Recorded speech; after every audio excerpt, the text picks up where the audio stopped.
Good evening from Lampeter Strasburg High School in Lancaster, Pennsylvania. This is Lancaster County football on the Flagship Network. Tonight, Lampeter Strasburg puts their 8-0 undefeated record on the line against the visiting 7-1 Twin Valley Raiders. Hi, everyone. Welcome to our broadcast. My name is Max Gratzula. Dominic Brown has gotten the job done at the running back position so far this season for LS. 119 carries on the year, 777 yards and 17 total touchdowns overall. On the other side of things, Evan Johnson, he's done the same thing so far this year, except for last week. Held to 21 carries and 43 yards overall in that loss to Wyomissing. Fan vote online, 58% say Twin Valley will win this game compared to 42% for Lampeter Strasburg. Again, big opportunity tonight for LS as they try to win the Section 4 title outright. Twin Valley can still share the Section 4 title if they win outright as well the rest of the season. Big game tonight in Section 4. We'll have kickoff right here from Lampeter Strasburg High School. Right after this, and shout out to our sponsors as well. Palumbo Foods, CPL Custom Apparel, the Reading Raptors, the Wyomissing Family Restaurant, UECU, Leo Design Gallery and Flower Shop, the Surgical Institute of Reading, Maze Sandwich Shop, and the Bulldog Hour.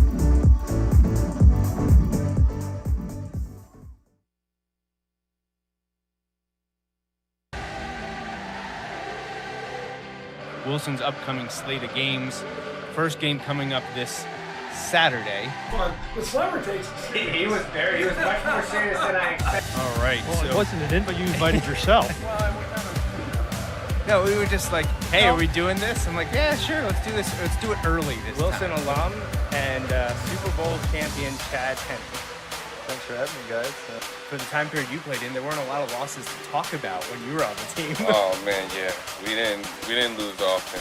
I just think that each year, you get a different group of kids with different personalities, different ways that they learn, and it's that challenge that you continue to Telling me that this is really work. So we'll see about that. We'll know in a few weeks. So hopefully we will have lots and lots of interviews for you throughout the next couple months.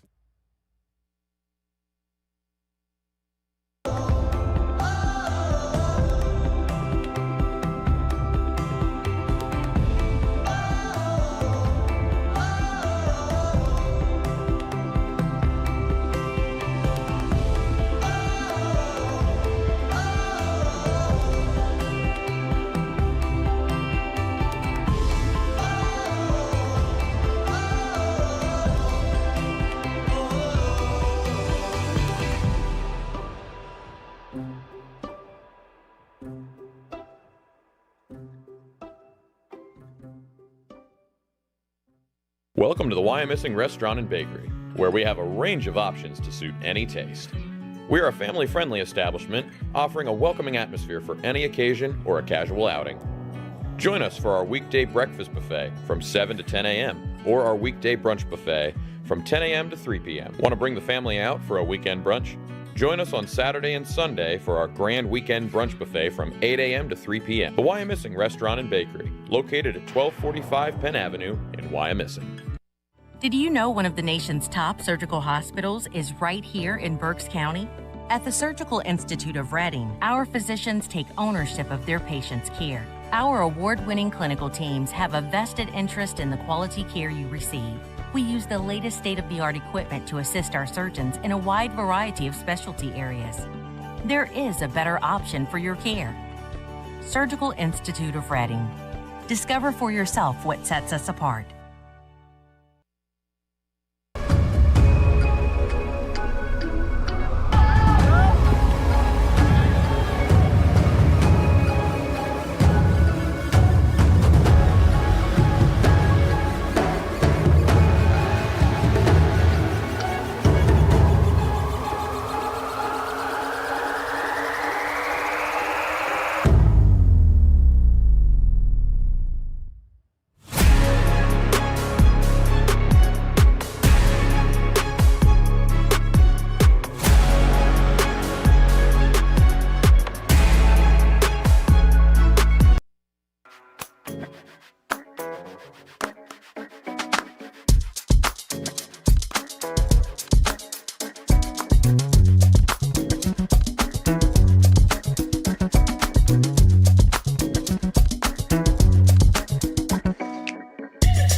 is a credit union that understands Pennsylvania, what it means to grow up here, raise a family, start a business. And we're committed to being your financial partner for life. With competitive rates, exclusive member discounts, and modern technology, UECU offers personalized banking that will make you feel right at home. Visit bankingforpa.org and sign up for UECU membership through our partner association, the Pennsylvania Consumer Council. UECU, banking that understands home. Welcome to the Why I'm Missing Restaurant and Bakery, where we have a range of options to suit any taste. We are a family-friendly establishment offering a welcoming atmosphere for any occasion or a casual outing. Join us for our weekday breakfast buffet from 7 to 10 a.m. or our weekday brunch buffet from 10 a.m. to 3 p.m. Want to bring the family out for a weekend brunch? Join us on Saturday and Sunday for our grand weekend brunch buffet from 8 a.m. to 3 p.m. The Why I'm Missing Restaurant and Bakery, located at 1245 Penn Avenue in Wyomissing.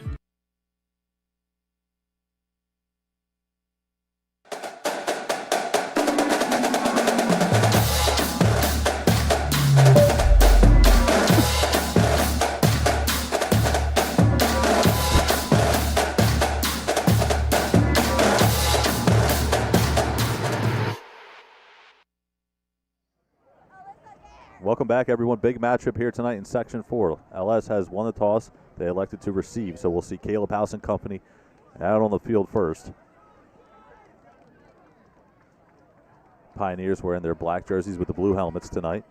Twin Valley wears their road whites.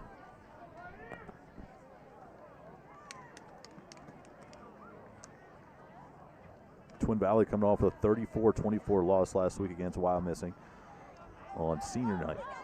And we'll look to bounce back and get in the win column here tonight, still chasing part of that Section 4 championship.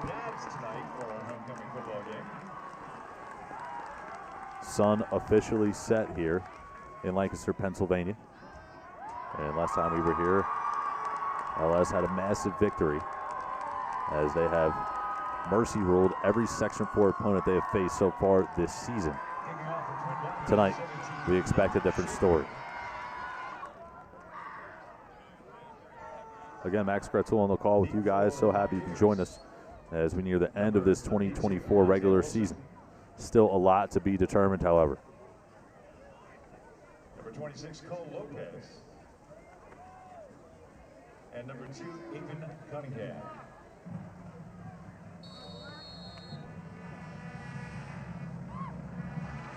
Schaefer kicks off, and the Pioneers will get the ball to start.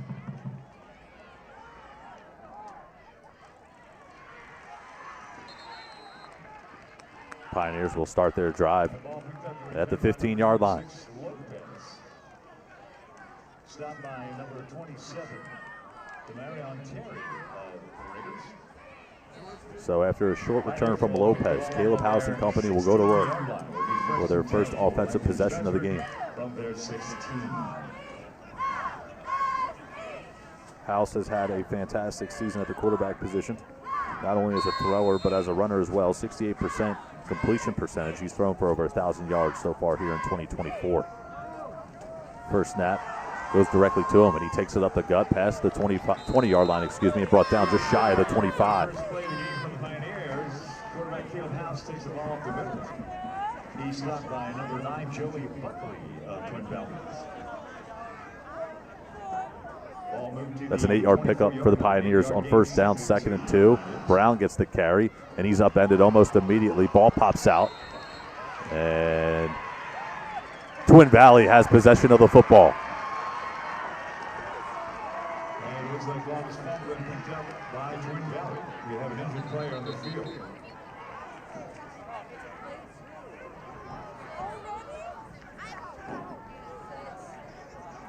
So Don Brown, one of the most reliable running backs here in Section 4, puts the ball on the turf, and we have an injured Pioneer. With that being said, we'll step away for a quick timeout.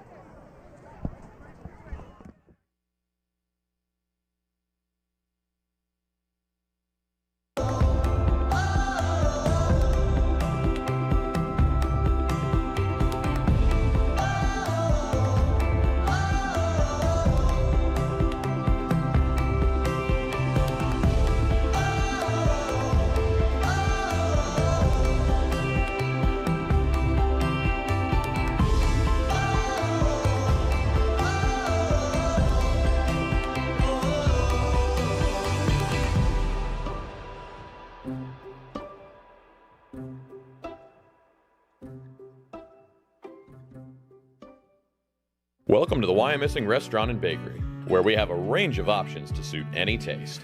We are a family-friendly establishment offering a welcoming atmosphere for any occasion or a casual outing. Join us for our weekday breakfast buffet from 7 to 10 a.m. or our weekday brunch buffet from 10 a.m. to 3 p.m. Want to bring the family out for a weekend brunch? Join us on Saturday and Sunday for our grand weekend brunch buffet from 8 a.m. to 3 p.m. The Wyomissing Restaurant and Bakery, located at 1245 Penn Avenue in Wyomissing. Welcome back, everyone. Raiders have possession of the football on the LS 25-yard line. Lucas Myers recovered the Brown fumble, and that's where the Raiders will start, and they look to threaten here in the first quarter. Myers takes the snap, looks to keep it himself, and he's brought down immediately. Evan Myers has rushed for 729 yards this season. He's thrown for 1,106 yards to be exact. He's a true dual threat, and that'll be a tall test for that defensive front of the Pioneers. Loss of 2 on the play. 2nd down and 12. Myers takes the snap. He'll pitch it out. And again, read very well by the LS front.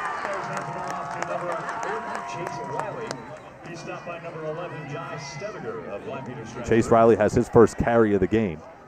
And it goes for another negative play. That'll bring up a 3rd down and 13.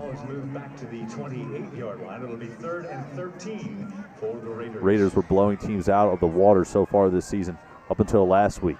Scored 24 points, but they gave up 34 in that 10-point loss. Myers, all kinds of time, but he's brought down.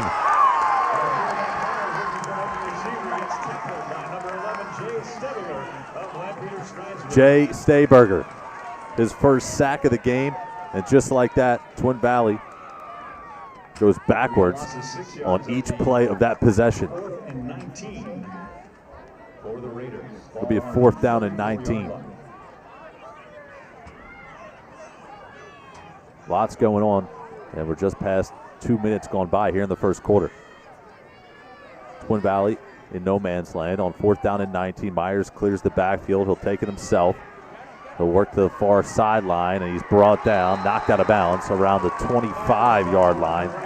So make it a 9-yard pickup, and it'll be a turnover on downs right around the original line of scrimmage. So no harm done after the Brown fumble. And House and company back to work for their 2nd possession of the game. Drew Engel questionable coming into this game. Number 26 for Twin Valley, so keep an eye on him if he sees the field. And Evan Johnson, surprisingly, not a single touch on that first possession of the game. House hands off to Brown. Brown's got some massive running room up the gut. He's brought down past the 40-yard line. It's a 16-yard pickup on 1st down.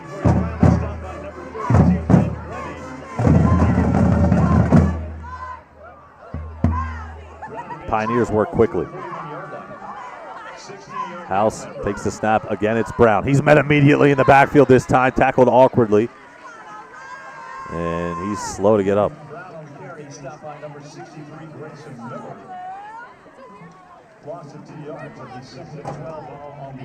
Definitely don't want your star tailback taking too many of those hits.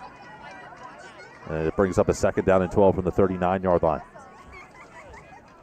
House back to pass for the first time here tonight. He'll scramble to his left, fires one over the middle. It's caught. And over midfield into enemy territory now. Brought down hard on the play goes Danny Weckler. And Weckler has his first reception of the game.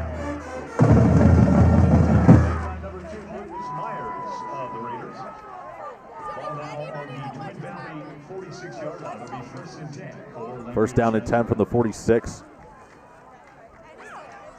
House will hand off to Brown. He'll look to turn the corner. He's got some space, makes one man miss. This one might be coming back, however. There's a penalty marker down as Brown is tackled just shy of the 25-yard line, but there might be a hold on the play.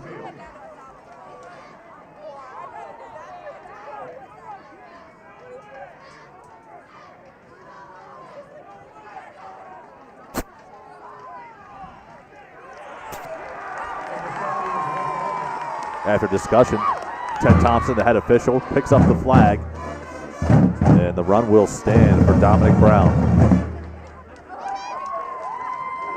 It's a 20-yard pickup on the ground for Dom Brown. And now it's LS threatening as they move closer towards the red zone. Ball now is 26-yard line. First and 10 for the Pioneers. 20-yard gain in that last run.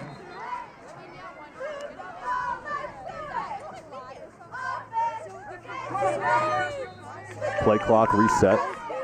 And now the game clock will wind. First and 10 from the 26. Brown to the left of House.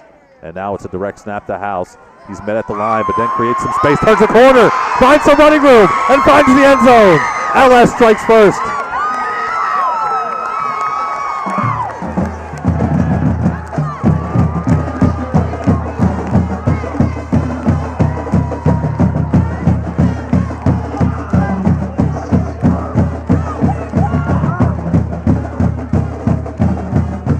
House met momentarily at the offensive line, had to make an adjustment, put his cleats in the ground, made a cut, and it was at the right time, resulting in 6.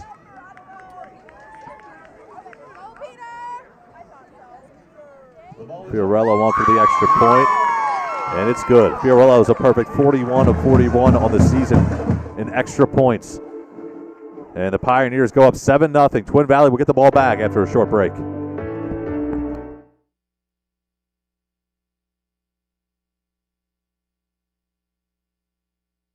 Did you know one of the nation's top surgical hospitals is right here in Berks County?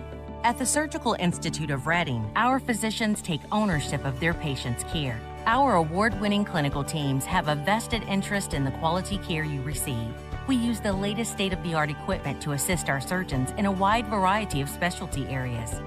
There is a better option for your care. Surgical Institute of Reading. Discover for yourself what sets us apart. Welcome back, everyone.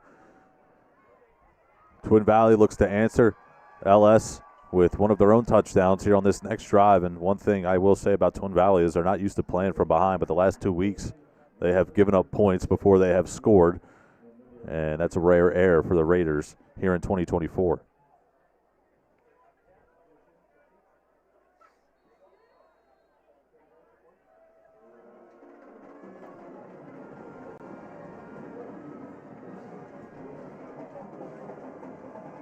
So Fiorello will kick off. Back to Twin Valley. And we'll see if the Raiders can get some running room here on the return.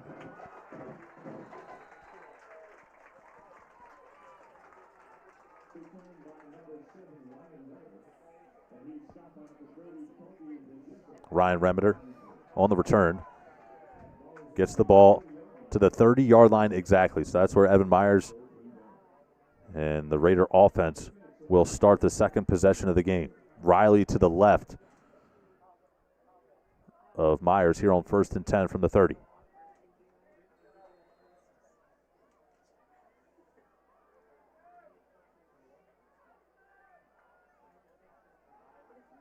Myers will hand off.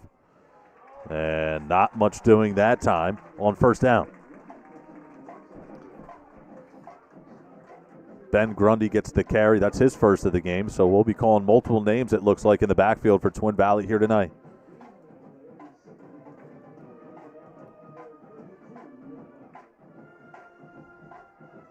Two-yard pickup for Grundy, and it's 2nd down and 8 from the 32.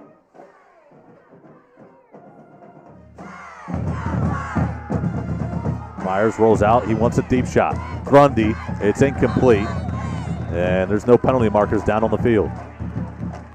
Good coverage that time for the Pioneers. It was Cunningham in coverage.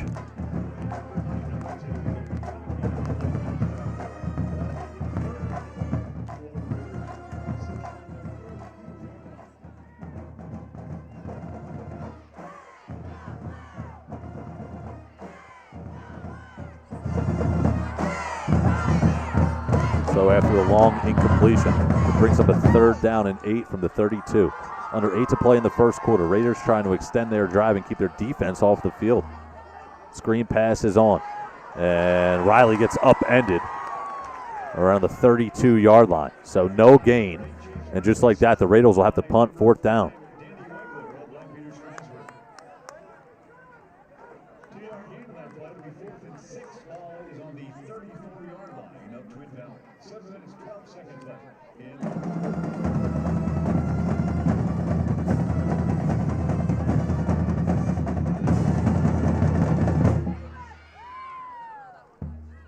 Schaefer on the punt. And he boots this one away from his own 25-yard line. It's a high arcing kick. And it takes a Twin Valley hop inside the 20, now the 15, still bouncing. And it's touchdown at the 11-yard line. So big-time punt there from Schaefer, helps his defense out. And the Pioneers will go back to work on offense.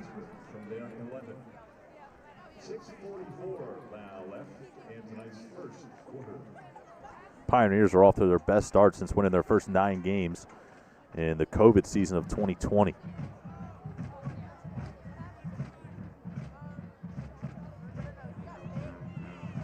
They're looking to match that here tonight. House in the shotgun, Brown to his right. 2 wide receivers high, 2 low. Brown gets the carry, and he's tackled at the 15-yard line. So it's a 4-yard pickup on 1st down, and it'll bring up a 2nd down and 6.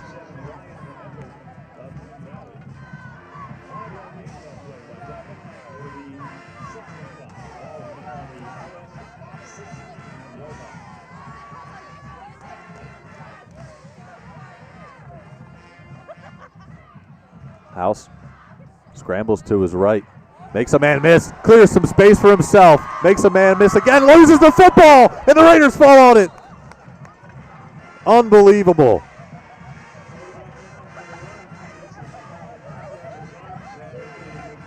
What ultimately looked like nothing was going to happen. House able to make something of nothing momentarily, and then loses the football after a 20-plus yard pickup.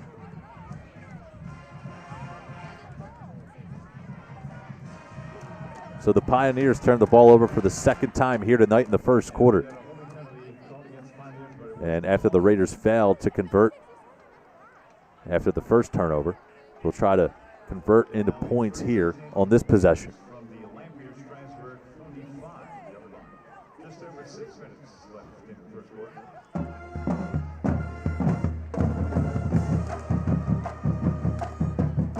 Raiders have possession of the football in Pioneers territory. Ball marked at the 45-yard line.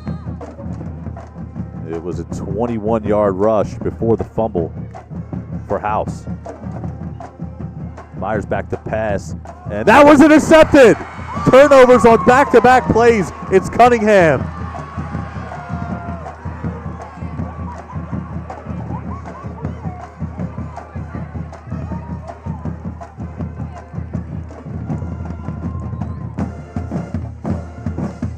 Myers has thrown 2 passes here tonight, and one of them has gone for an interception now at this point here, still only halfway through the 1st quarter.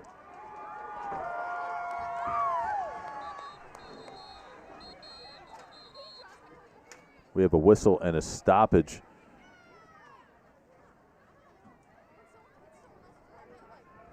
Head official Ted Thompson in discussion with some of the crew on the far sideline. It's an official's timeout. But how about that? 7-0 your score, and the Raiders again shoot themselves in the foot, unable to convert on the first turnover, and now Myers uncharacteristically throws an interception and gives the ball right back to the Pioneers. Quick timeout. We'll be back after this.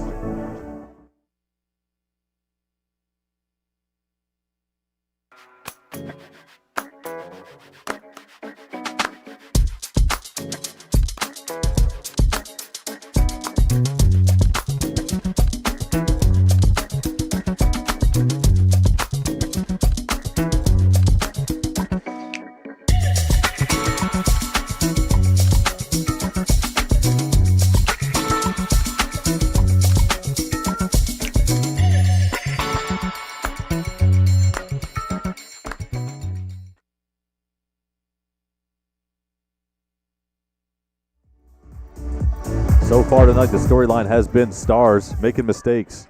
House, Brown have both turned the football over for LS, and Myers, with that interception, now turns the football over for the Raiders. 3 guys, 2 on one side, 1 on the other for their respective teams. Most of their fan bases and coaches trust with the ball in their hands. So far, not good for either side.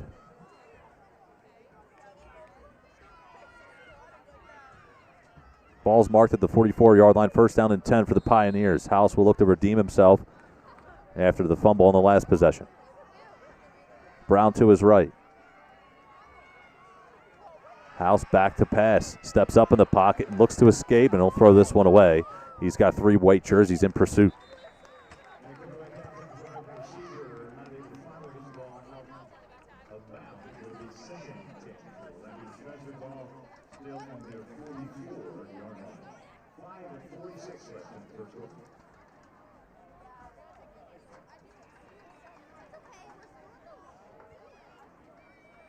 Caleb House has turned the ball over only 2 times so far this season.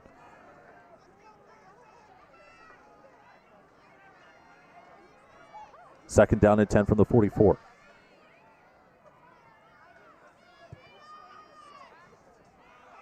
House with Brown blocking up front, trucks a defender, still on his feet down the sideline, cuts it back upfield to the 10, to the 5, touchdown, Pioneers!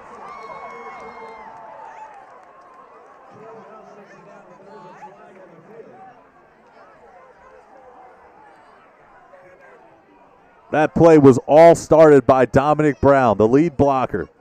Pancaked Moser, and that opened up the whole sideline clear for House to run into the end zone.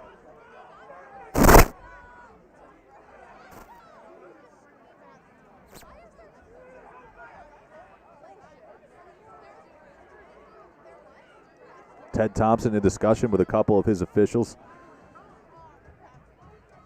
And they will talk over what I assume to be if he stepped out of, I mean, there's a lot of different ways you can take this, but maybe if House stepped out of bounds as he tiptoed the sideline, looked to be good from my vantage point.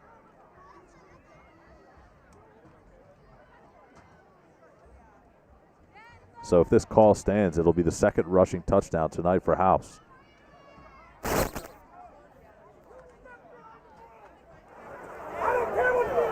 On the play, we had no call on the sideline. There was no flag there. However, we have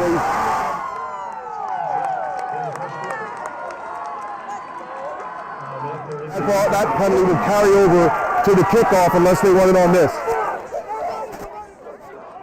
So that official Thompson there calls a hold against Twin Valley. That penalty will be enforced on the kickoff. So the play stands.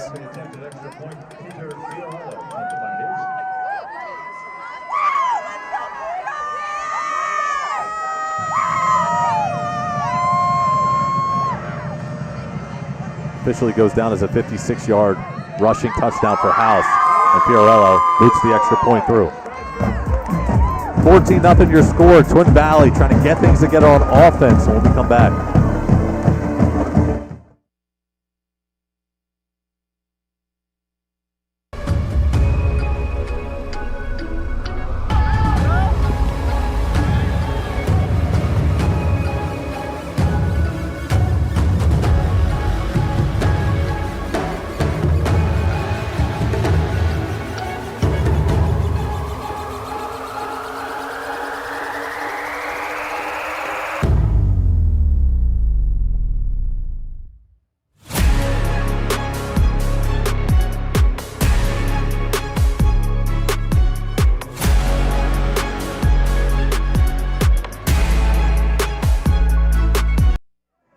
Welcome back, everyone. Max Gratzola for the Flagship Network.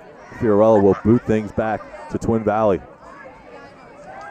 And for an offense that was so lethal throughout the first 7 weeks of the season, has hit a speed bump here in Week 9. Number 32, Ben Grundy. And number 7, Ryan Lampeter. Rementer and Grundy back deep to return. And after the holding penalty on Twin Valley, Fiorello will mark the football at the 50-yard line to be exact.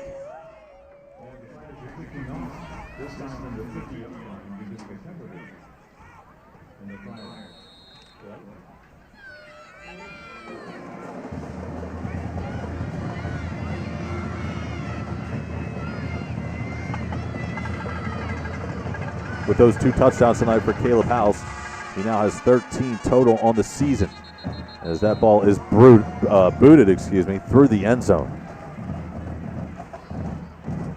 So the Raiders will come back onto the football field and start their offensive possession at the 20-yard line.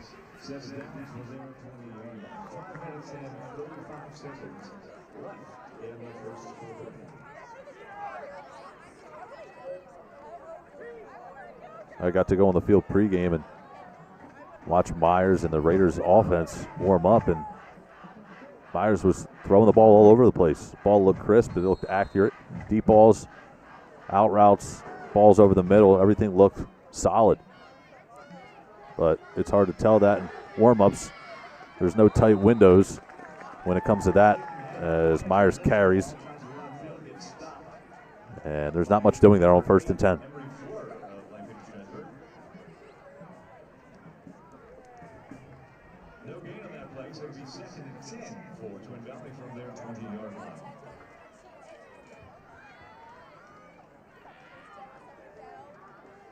No gain. Riley in the backfield on 2nd and 10.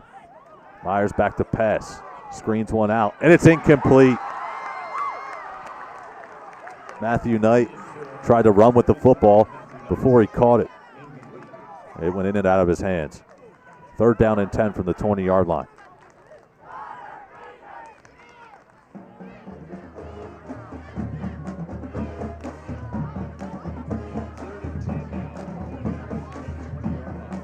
Under 5 to play in the first quarter.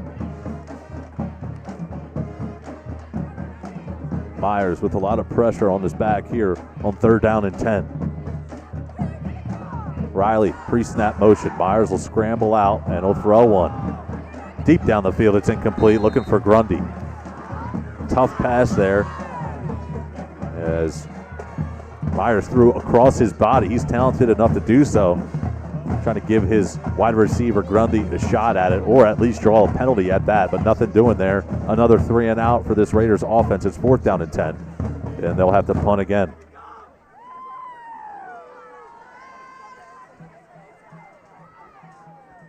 So Grundy, after running the go route all the way down to the near sideline, will have to jog back, and he's on to punt this one away. It's not a good one. It bounces around the 45-yard line over midfield, and it will die just past the 45-yard line of LS. So again, great field position for Caleb House and company as they go back on the football field offensively and look to do more damage to a Raiders team overall on both sides of the football that don't look right currently. 1st and 10 for Lampeter Strasburg on their 44-yard line. 43 seconds left. So the ball's marked at the 44-yard line exactly. 1st down and 10. Brown in the backfield. Can't say enough about his lead block that freed up House on the last possession. House will keep it himself this time. Makes a man miss. Makes another one miss. Back upfield. Turns the corner to the far sideline. There's no one in front of him. Caleb House to the house. Touchdown, Lampeter Strasburg.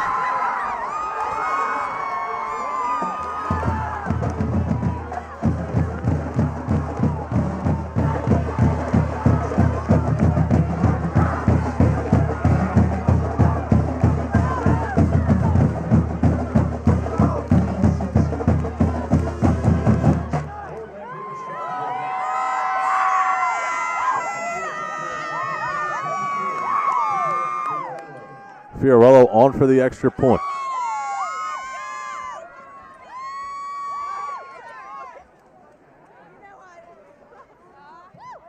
It's up, it's good. Raiders sideline left, shell shock. Under 5 to play in the first quarter. Caleb House with 3 rushing touchdowns here tonight. He's got 14 total on the season. We'll step aside and be right back.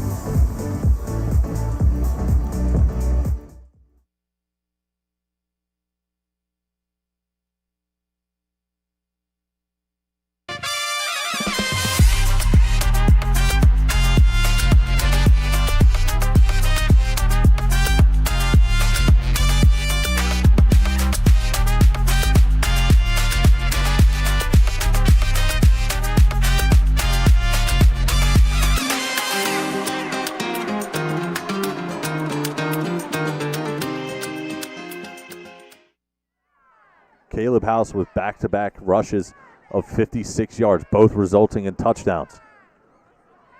And the Pioneers now lead 21-0 on their home turf.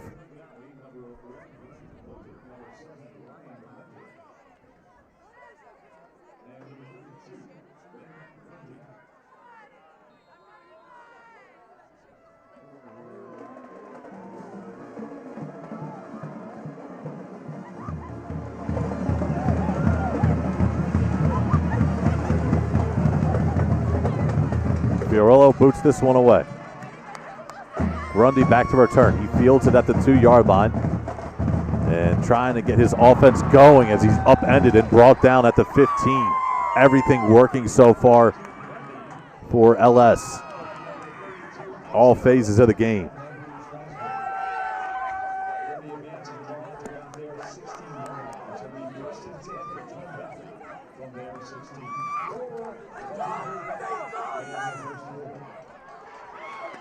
So Evan Myers back to work. Again, he's a dual threat quarterback. He's ran for over 700 yards this season. He's thrown for over 1,000 yards. He has 11 total touchdowns. And he's got a 21-point deficit facing him right now. He'll keep this ball, and he loses the football, and he turns it over. Things going from bad to worse for Twin Valley. Myers can't believe it as he gets up slowly, and he's hanging his head walking to that Raider sideline.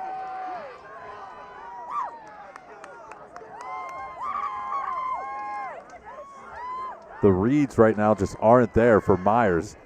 He's holding on to the football too long. We saw a sack on the first possession of the game for Twin Valley. And now staying in the pocket for an extended period of time, and then he goes to escape and just doesn't feel the pressure.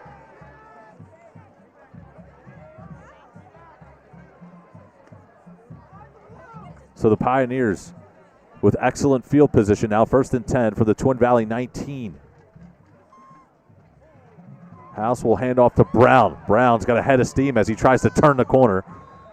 And he's gang tackled there around the 16-yard line.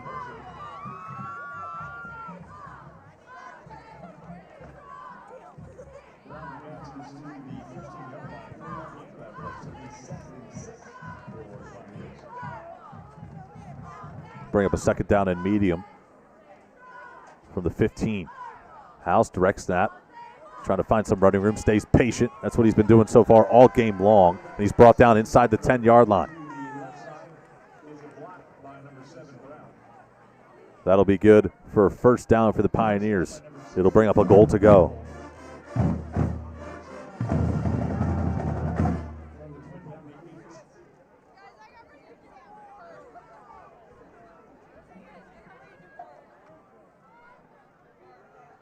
House hands to Brown, spins, and now so far so good on this possession. If you're a Raiders fan, 3 carries for the Pioneers offense, but nothing gashing so far on this possession.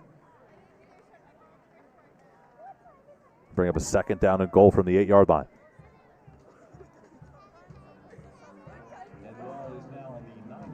House in the shotgun. Brown to his left. Pioneers continue to run the football down the throats of the Raiders. House back to pass this time. He'll step up, fire over the middle, and it's caught for a Pioneers touchdown. Emery Fleur, his first catch of the game, results in a touchdown, and the lead is extended. 27-0 pending an extra point.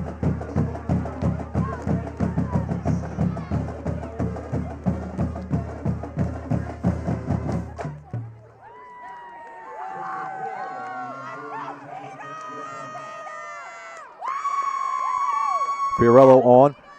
Kick is up. It's good. He's a perfect 4 of 4 in extra points here tonight. He is a perfect 45 of 45 on the season now after 4 touchdowns here tonight. And we will take another quick break. 28-0 your score.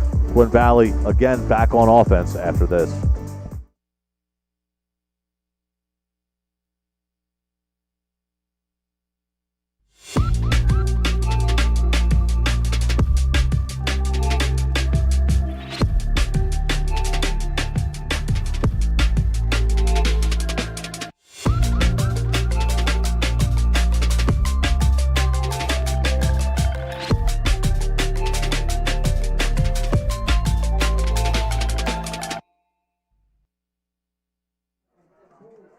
Welcome back, everyone. Pioneers lead 28-0 over the Raiders. And if you're keeping stats in this one, your Pioneers stat sheet is probably inked up and your Twin Valley Raiders stat sheet is probably blank. And that's kind of how it's been so far here tonight.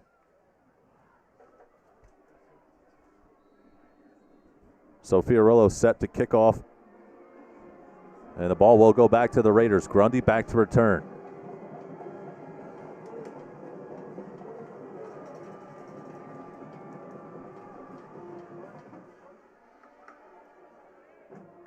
Great kick from Fiorello. The ball bounces at the 1. It has to be returned from Grundy. And he has some space to work with down the near sideline, past the 30, and he's brought down out of bounds at the 35-yard line. So what ultimately looked like disaster turns into a positive for this Raiders offense looking for a spark. And they have some breathing room out of their own end zone.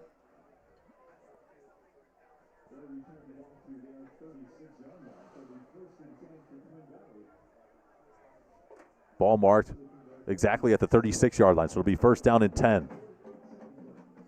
Myers looking hesitant so far here tonight from the pocket. Not only as a passer, but as a runner as well, just not being decisive about his decision-making. This time he puts his head down and just not much to work with as he's swarmed by a couple of black jerseys across the 40-yard line. And it'll be a 4, maybe 5-yard pickup on first down and 10. It'll bring up a second down and medium.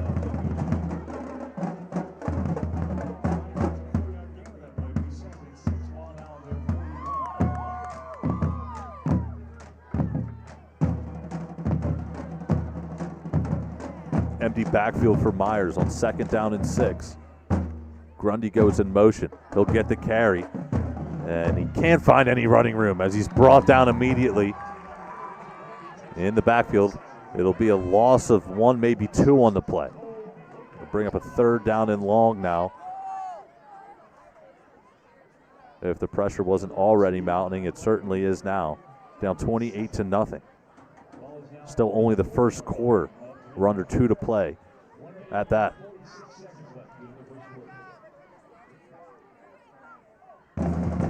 Again, an empty backfield for Myers. Takes the snap and goes back to pass. He's got a massive clean pocket, fires over the middle, and it's in and out of the hands of his intended target. Aiden Hardy was the intended receiver, and he couldn't haul it in. That'll bring up a 4th down and 7 from the Raiders' 40-yard line. And Grundy stands back deep in his own territory to punt this one away.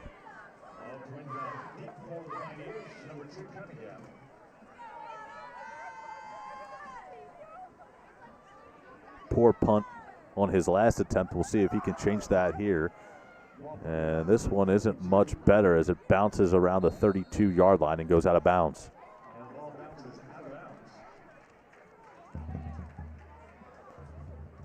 So the Pioneers offense, who has been firing on all cylinders so far, will go back to work. And again, if you're joining us here in week 9, join us in week 10. Wilson will be on the road. They will challenge Manheim Township. Number 10 versus number 6 in the class. 7-1 Wilson, 8-0 Manheim Township. That's a week away. Right now, however, Twin Valley trying to stay in this ball game as best they can here in the first quarter. Don't want to get this one too far away. They have the talent certainly to come back, but the execution just hasn't been there. Brown, stutter step, and he's brought down as he's hit hard in the backfield. And with that being said, there's a late penalty mark.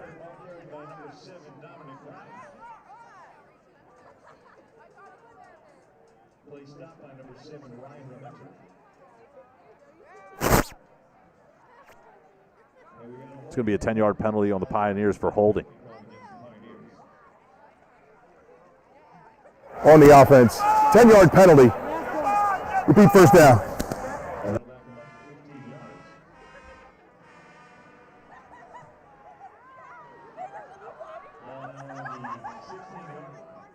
So the ball's marked now at the Pioneers' 16-yard line.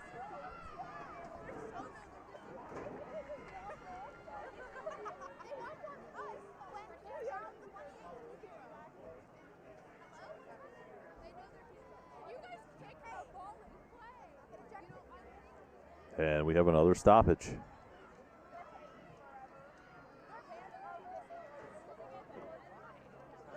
Looks like the officials are pointing in the direction of the Twin Valley sideline,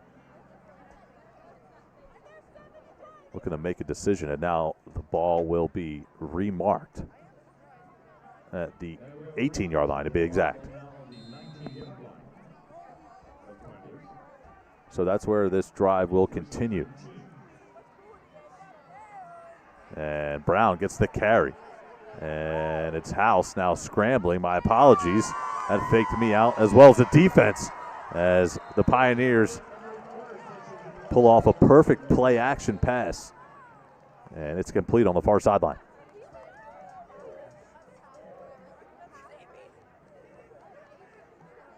Under a minute to play in the first quarter.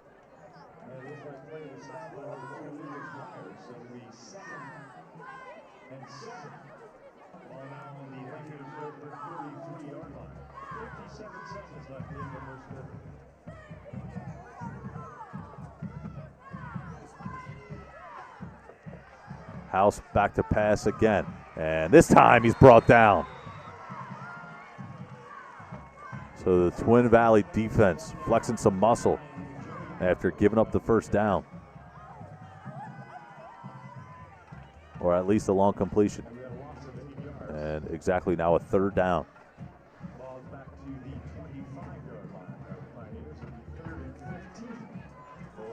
After the 8-yard loss, it'll bring up a third down and 15 from the 25-yard line. So back and forth we go here for the Pioneers. Penalties, completions, and now a sack. House hands off to Brown. And it's a little bit of a misdirection that time as Brown scampers to the 30-yard line. So it's a 5-yard pickup for Brown. It'll bring up a fourth down and 10 as the first quarter expires here at LS High School. Max Gretzel on the call for the Flagship Network. A massive first quarter offensively for the Pioneers. Both teams have turned the football over, but only one has been able to capitalize off of them, that being Lampeter Strasburg. We'll be back for second quarter action right here after this.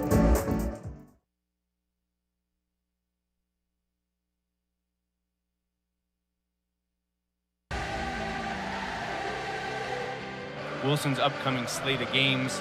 First game coming up this Saturday. The slammer takes He was much more serious than I expected. All right. Well, it so wasn't an invite, you invited yourself. no, we were just like, hey, are we doing this? I'm like, yeah, sure, let's do this. Let's do it early this Wilson time. alum and Super Bowl champion Chad Henry. Thanks for having me, guys. For the time period you played in, there weren't a lot of losses to talk about when you were on the team. Oh man, yeah, we didn't lose often. I just think that each year, you get a different group of kids with different personalities, different ways that they learn, and it's that challenge that you continue to. Telling me that this is really work. So we'll see about that. We'll know in a few weeks.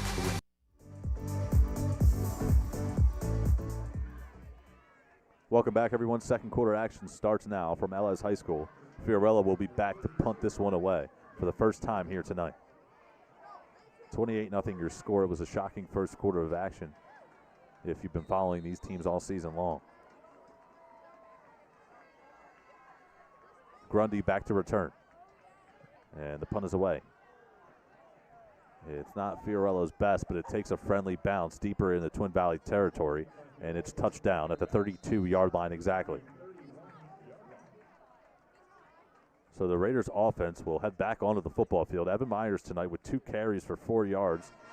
He's thrown 3 passes, hasn't completed one. It just doesn't seem too comfortable in the pocket. The ball is just about at the 32, between 31 and 32-yard lines. It'll be 1st and 10 for Twin Valley from about their 32-yard line. Chase Riley, he's in the backfield to the right of Myers. 1st and 10 from the 32. Myers looking for a deep pass down the near sideline, and it's a blown coverage. Matthew Knight untouched into the end zone, and just like that, the Raiders strike.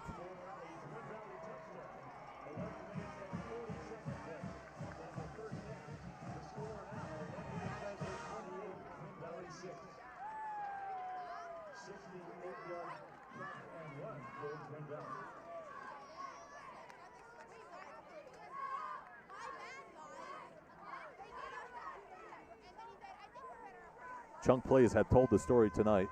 2 56-yard rushing touchdowns from the Pioneers quarterback, and now a 68-yard catch and run for Matthew Knight to put the Raiders on the scoreboard, and the extra point is good. 28-7 your score. Things can change quickly in this sport, especially when you're as talented as Twin Valley is. We'll step aside. Quick timeout. We'll be back after this.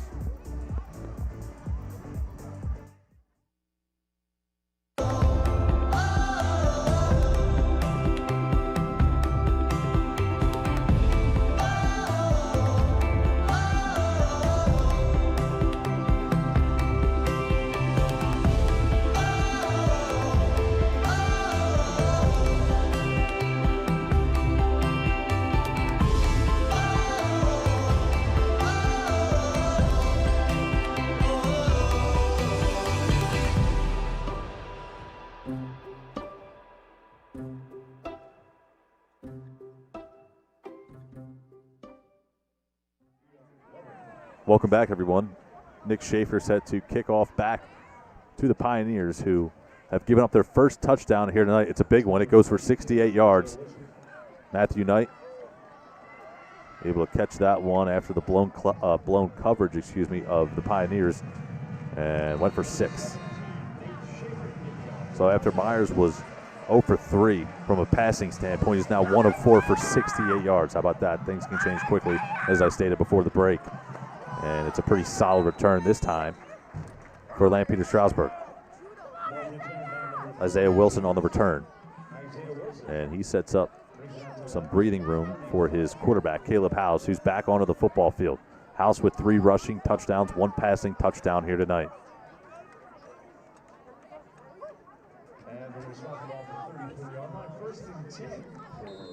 First and 10 from the 34-yard line. Pioneers continue to split out 4 receivers, 2 high, 2 low. Brown in the backfield. He's the only running back who has gotten a carry here tonight, and we don't expect that to change.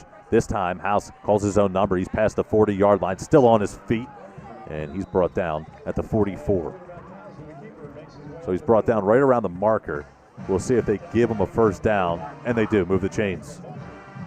So it's a 10-yard pickup on first down for Caleb House.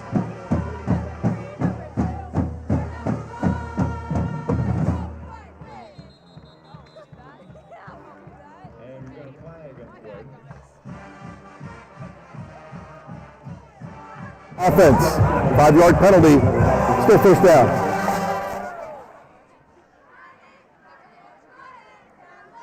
House with 7 carries and 129 yards, 3 rushing touchdowns. And make it 139 now after the 10-yard pickup.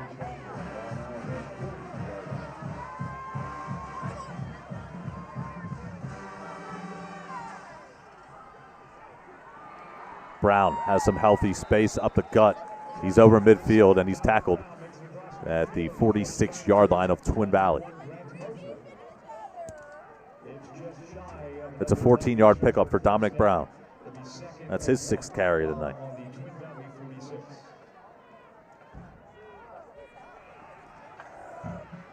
This time a different result as he's met in the backfield and brought down immediately. And that'll bring up a second down and 11. Loss of the yard on the 3rd and 2 for Lampeter Strasburg. Ball on the 47-yard line of Twin Valley. 58 yards rushing so far tonight. Make it 57 yards after the -1 on that last carry. And there's an offside. 5-yard penalty. That's enough for a first down. So the ball will be moved up 5 yards. And the Pioneers continue to charge towards the Twin Valley end zone. Ball advanced to the 42-yard line. The Raiders will be 1st and 10 for Lampeter Strasburg with 10 seconds left in the second quarter. House in the gun, Brown to his right. Brown gets the carry, turns the corner, and has some running room down the near sideline. Dominic Brown still on his feet and into the end zone. Touchdown, Pioneers.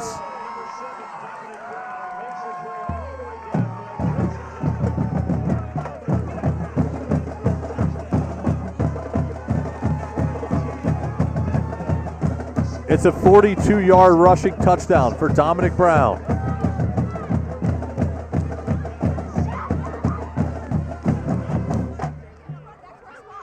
That's Brown's 18th touchdown overall on the season, and Fiorello is on for the extra point.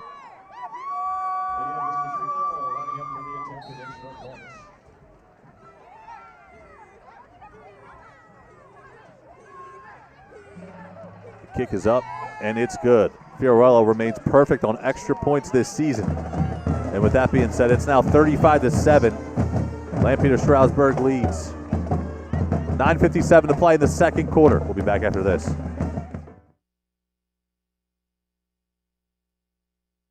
Welcome to the Why I'm Missing Restaurant and Bakery, where we have a range of options to suit any taste. We are a family-friendly establishment offering a welcoming atmosphere for any occasion or a casual outing. Join us for our weekday breakfast buffet from 7 to 10 a.m. or our weekday brunch buffet from 10 a.m. to 3 p.m. Want to bring the family out for a weekend brunch? Join us on Saturday and Sunday for our grand weekend brunch buffet from 8 a.m. to 3 p.m. The Wyomissing Restaurant and Bakery, located at 1245 Penn Avenue in Wyomissing.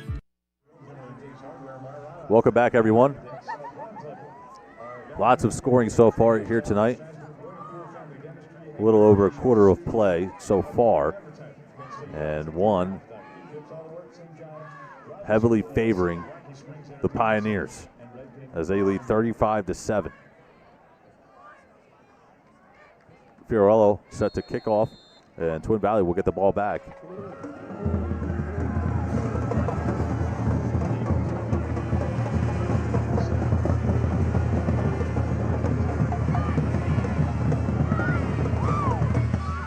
Pioneers averaging 42 points per game, and they're on their way to eclipse that here tonight as Grundy bobbled the ball in the end zone, but it doesn't matter. It's a touchback, so the ball will come out to the 20-yard line, and Myers, who looked abysmal so far in that first quarter, able to strike to Matthew Knight on his last passing attempt. It went for 68 yards and a touchdown.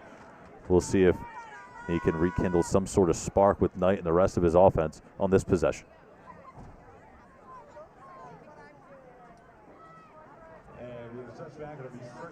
Myers, the third leading passer all-time in Berks County.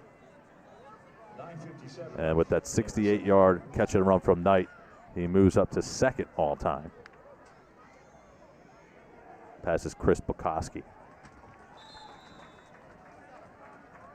Myers with possession of the ball.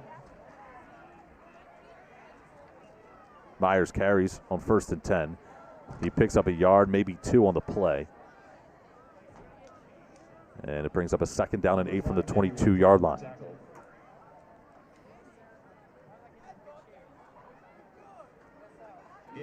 Myers used to finding tons of running room each and every game, but tonight he's been held to 3 carries for 6 yards.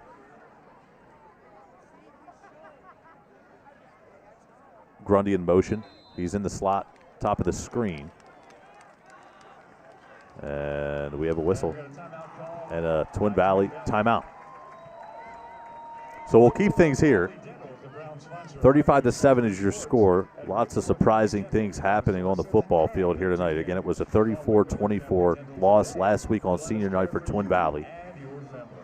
And Coach Myers and company needing to change the game plan overall coming into this one here tonight against another tough opponent. Not easy going from Wyomissing to Lampeter Strasburg, especially when you're playing LS on the road. And tonight, it's been another struggle fest offensively and defensively, really, at that. It's been a lot of chunk plays for the Pioneers and not so much consistent effort and crispness, if I can say that, on offense. Next week, Wilson will be on the road. They'll battle Manheim Township. Last regular season game for those two. And a lot left to be answered with that game in their section, respectively. Second down and 8, 22-yard line. That's where the ball's marked. 9:16 to play in the second. Riley to the right of Myers. Myers will keep it himself. This time he puts his head down, and again, there's just not much room to work with. And it's another short pickup on second down.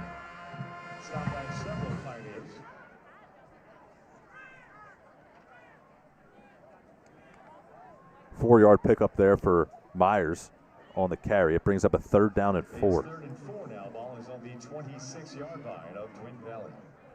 8:51 left in the second quarter. The Raiders trying to continue their possession right here. Grundy goes in motion. And it's a handoff to Riley. He's up the gut. And I don't think it's enough for a first down.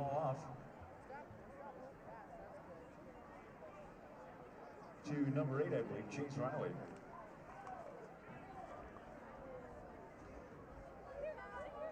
Referees are coming together, and they're trying to figure out if the gain is good enough for a first down. And they're spotting the ball at the 29-yard line. So it'll be fourth and a long one. And the Raiders will be short. So it'll bring up a fourth down in inches as Riley just came a tad short of the yard to gain.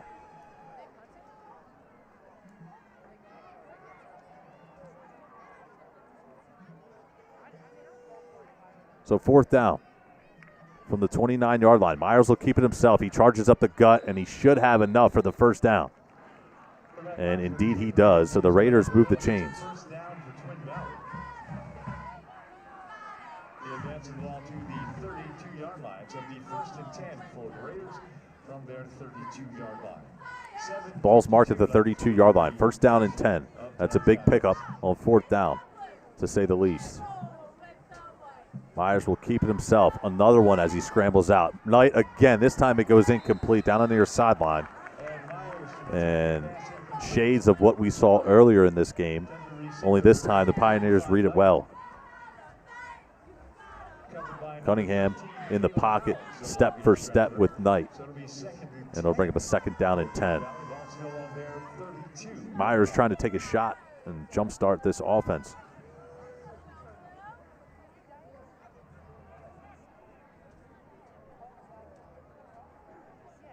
Grundy goes in motion. Myers takes the snap, and he'll lob one incomplete. It's a rifled pass, and it goes incomplete. He was looking for Riley out of the backfield. Just not on the same page there. A little too much mustard on it. 7 minutes, 38 seconds left in the second quarter.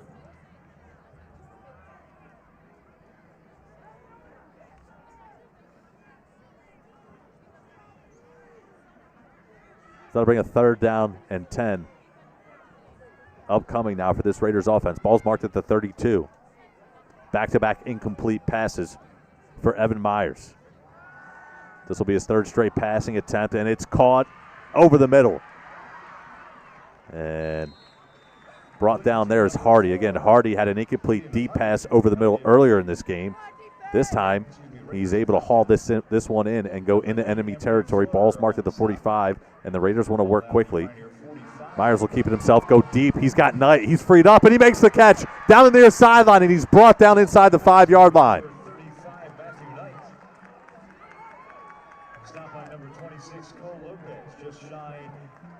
It's a 25-yard catch and run.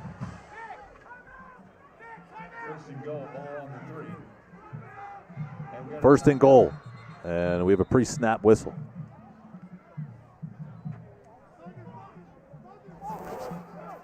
Timeout called by Lampeter Strasburg.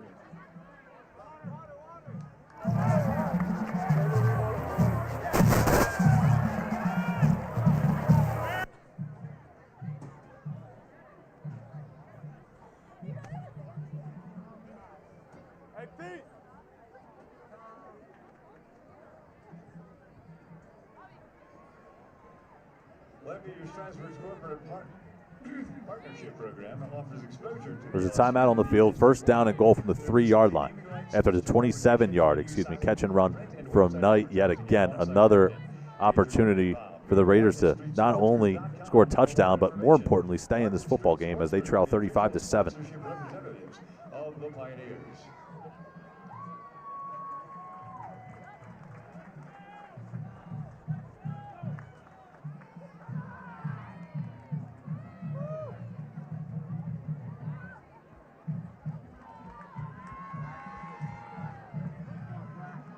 So Hardy with 2 targets. He's got the 1 catch for 23 yards to keep this drive going. After the ball was marked at the 45-yard line, it was the 27-yard catch and run from Knight.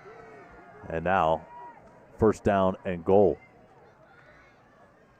Myers will keep it himself, turn the corner, dives for the end zone, and he's in. Myers brings it in for a Twin Valley touchdown. 7 minutes, 19 seconds left in the first half. The score now, Lampeter Strasburg 35, Twin Valley 13.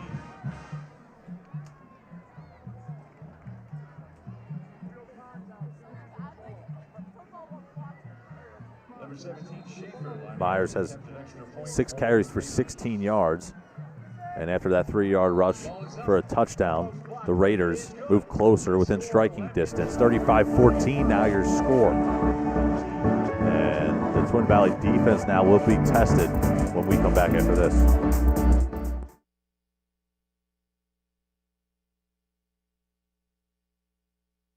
Did you know one of the nation's top surgical hospitals is right here in Berks County?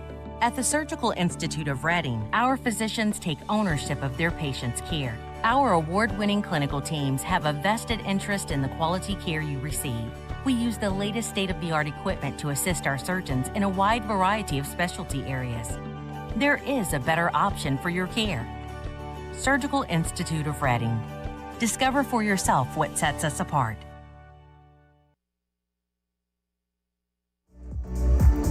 35-14 your score. Pioneers lead on their home turf. 7:19 to play until halftime.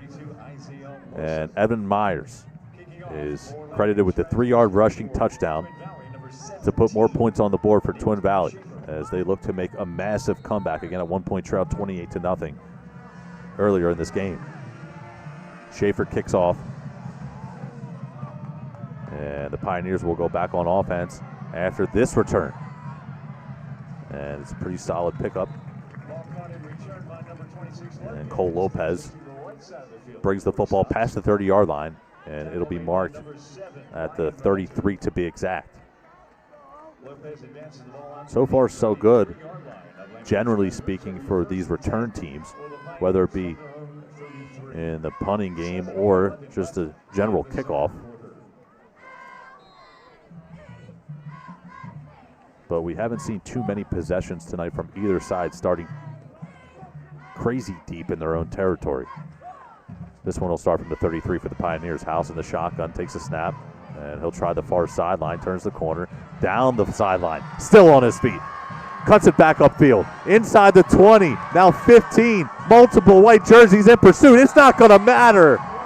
Touchdown, Caleb House, his 5th total touchdown here tonight. 6:58 left in the first half. The score, Lampeter Strasburg 31 and Twin Valley 14. A 67-yard run by Unbelievable. Caleb House. Unbelievable. Caleb House, talk to me nicely. Once again, number 23, Peter Fiorello, linebacker Fiorello on for the extra point. He could kick these in his sleep for the most part. Perfect 46 of 46 on the season. And make it 47 of 47. 42-14 your score. Just like that, LS strikes back. And we'll be back after this.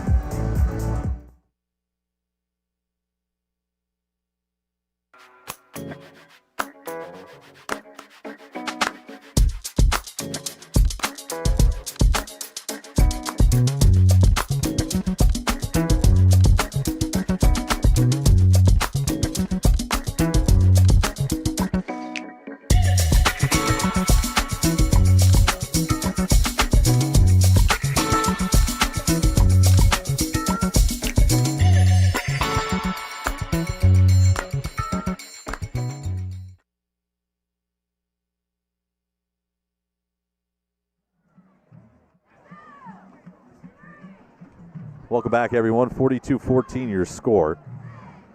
The Raiders have been without Drew Engel since week 1. And now tonight, officially want to give the update to everyone that Evan Johnson will not play.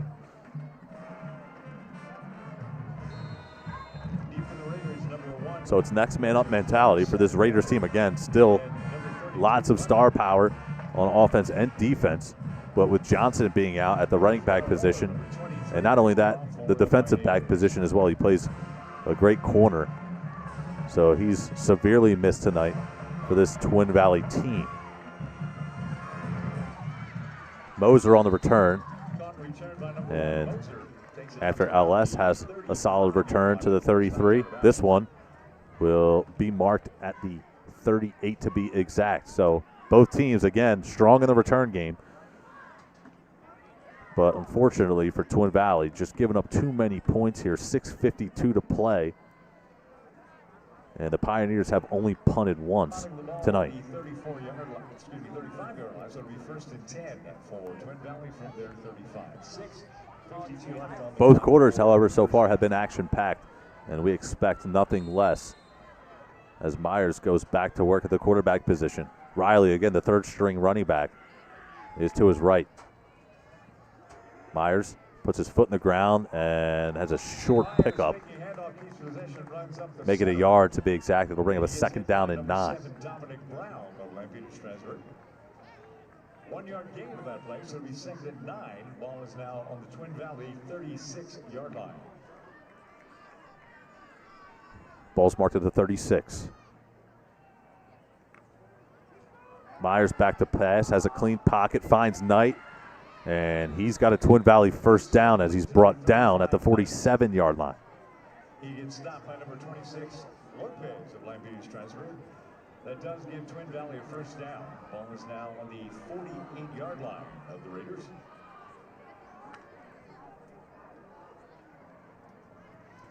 That's Knight's third catch of the game. He has receptions of 68, 27, and 9 here tonight. Just over 6 to play in the second quarter. Raiders trying to create some sort of spark as they head into the locker room. Still a lot of time left here on the game clock.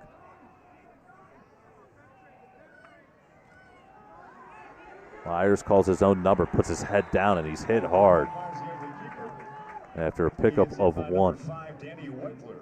So it'll be another second down and 9. And I talked about this last week on the broadcast. Myers continues to take some big hits. Not the biggest in size either, so Twin Valley has to keep their quarterback healthy if they want to make a deep run in the postseason. Second and 9 from the 49. Myers will scramble out to his left, looking to throw across his body. Instead, he'll just put his head down and pick up about 6 yards. By number 9, Preston Schonauer of Lampeter, Strasburg. So that'll bring up a third down and 3. Myers advances the ball across the midfield to about the 46-yard line of the Pioneers. It'll be third and 4 for Twin Valley. 4:52 left in the first half.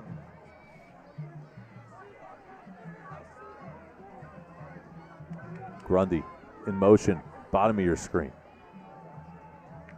Myers back to pass. He'll hand off. Riley looking for some running room. He charges up the gut, and he's brought down short of the line to gain.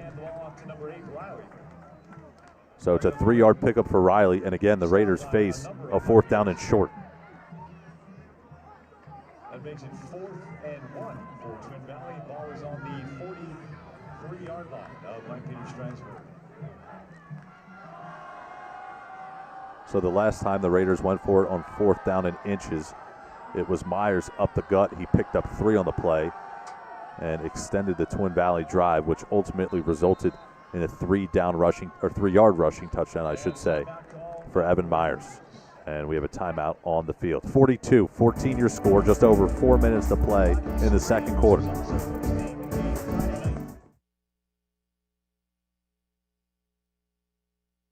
Welcome to the Wyomissing Restaurant and Bakery, where we have a range of options to suit any taste. We are a family-friendly establishment offering a welcoming atmosphere for any occasion or a casual outing. Join us for our weekday breakfast buffet from 7 to 10 a.m. or our weekday brunch buffet from 10 a.m. to 3 p.m. Want to bring the family out for a weekend brunch? Join us on Saturday and Sunday for our grand weekend brunch buffet from 8 a.m. to 3 p.m. The Wyomissing Restaurant and Bakery, located at 1245 Penn Avenue in Wyomissing. Welcome back, everyone. 42-14 your score. 4:01 to play until halftime.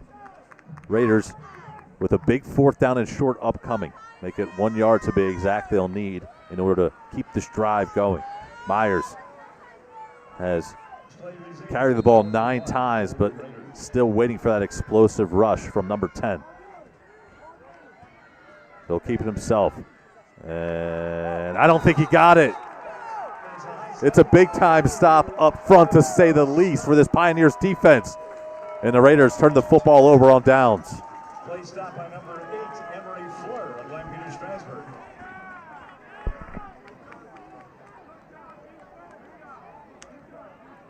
And it is a turnover on downs. So it'll be 1st and 10 for Lampeter Strasburg. Head official Ted Thompson talking with a couple other officials about where to mark this football.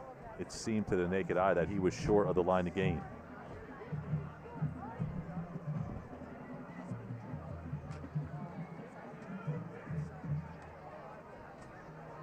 So after the Raiders converted the 4th down on the last possession, they call the same play, which resulted previously in a 3-yard gain and a chain mover for Evan Myers. This time he's short.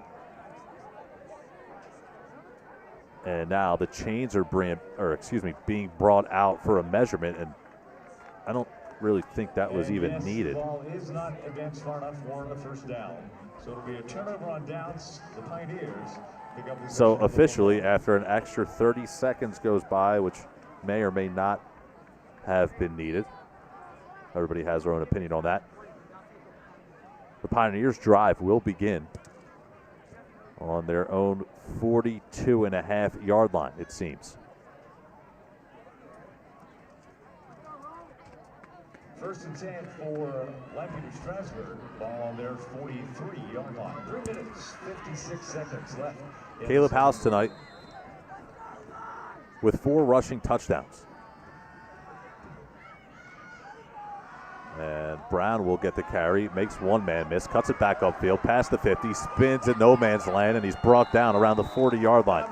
Brown dancing with the football. And that's good for a Pioneers 1st down. By number 33, Titus Aikenbrun. That's a 17-yard pickup for Brown. 1st and 10 for the Pioneers. The ball now on Twin Valley, 39-yard line.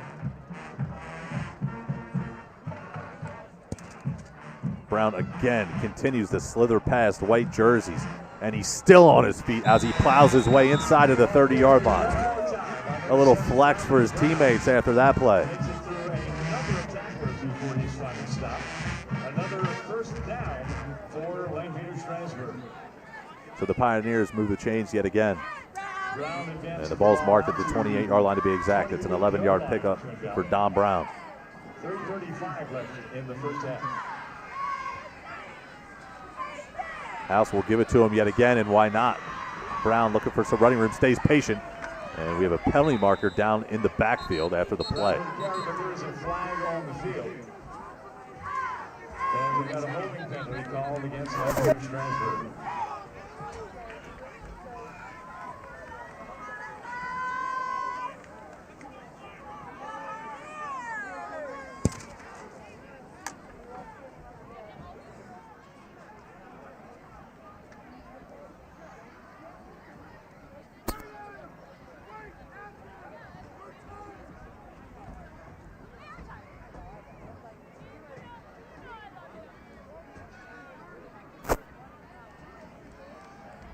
Ball is back up to the 38-yard line. It'll be first and 20 for the Pioneers.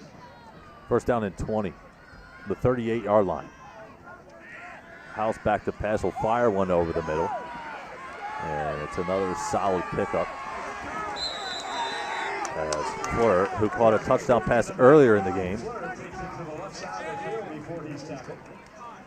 moves the ball inside of the 25-yard line.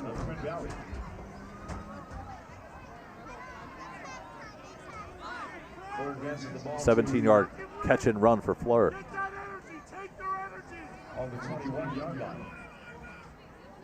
That'll be set about 3 for a first down. House will keep it himself, and he's tackled aggressively inside of the 20. So 1, maybe 2 yards on the rush for Caleb House. Just shot the first down, 3rd and 1. Ball's now the 19-yard line of Twin Valley. 3rd down and 1 upcoming for the Pioneers. House in the shotgun. He'll keep it himself. Makes a man miss. Still on his feet. Cuts it back upfield. And he's untouched into the end zone yet again.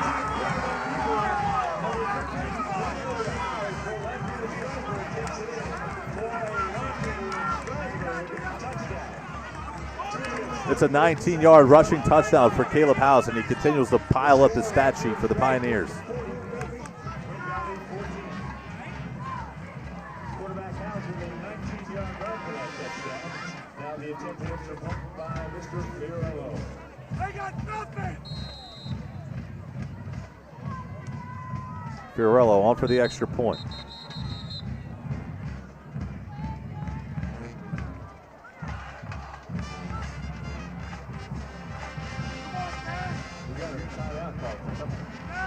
Equipment violation on Twin Valley. There's no penalty. However, the player must be removed for the game for 1 down.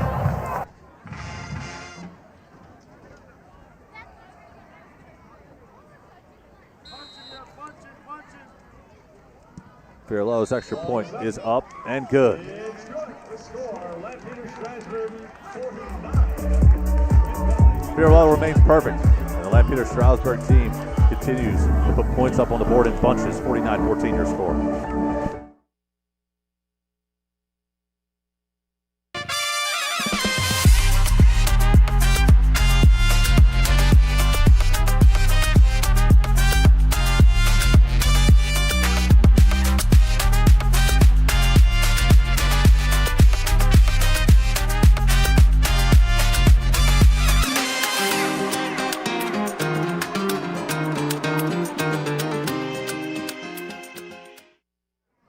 Welcome back, everyone. I am absolutely flabbergasted at this score right now. 49-14 is your score. Twin Valley at one point trailed 28-0 before scoring their first touchdown. And it looked like they would still have some life. But Caleb House and the Pioneers offense just too much so far here tonight on their home turf. 2:38 to play until halftime.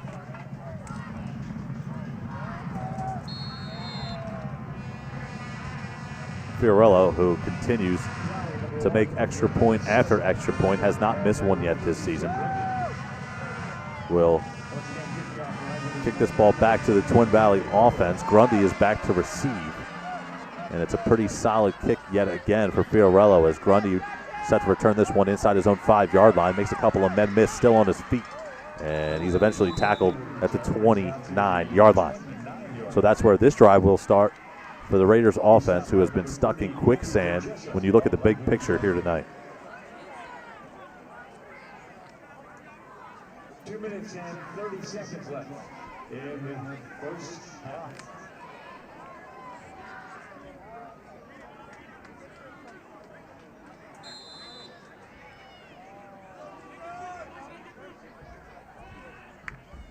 Riley continues to play running back. As that pass sails on Myers, and it's intercepted. It's Myers' second interception of the game. And Myers, you could tell, just had to release that one a little too soon, and also a little bit higher than he would have liked to, as it just sailed on him and it was intercepted. And I believe there is a flag on the field.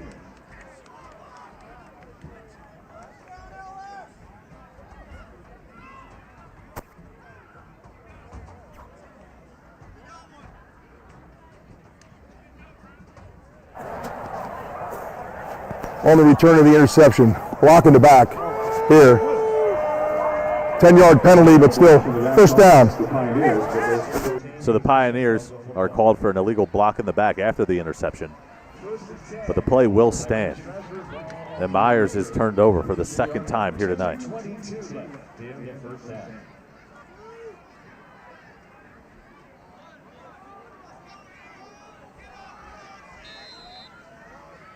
So the Pioneers back to work on offense with 2:22 to work with until halftime. Brown gets the carry, has some lead blockers ahead of him. Down the near sideline, inside the 20, and he's knocked out of bounds by Grundy. Before he's knocked out of bounds by number 32, Grundy in Twin Valley. First down for the Pioneers. Pioneers pick up a first down on the play. And the ball's marked at the 18. It's first down and 10. Down to the 18-yard line of the Raiders. It'll be first and 10 for Lampeter Strasburg. House will keep it himself. He has space yet again, and this time he can walk into the end zone for yet another Pioneer touchdown.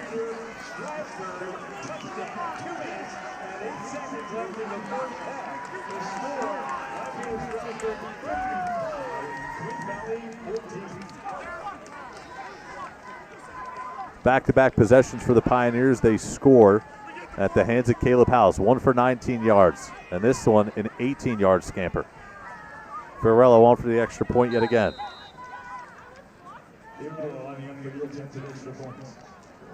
And the kick is up and good. Shocking score here tonight at LS High School. 56-14, your score will step aside.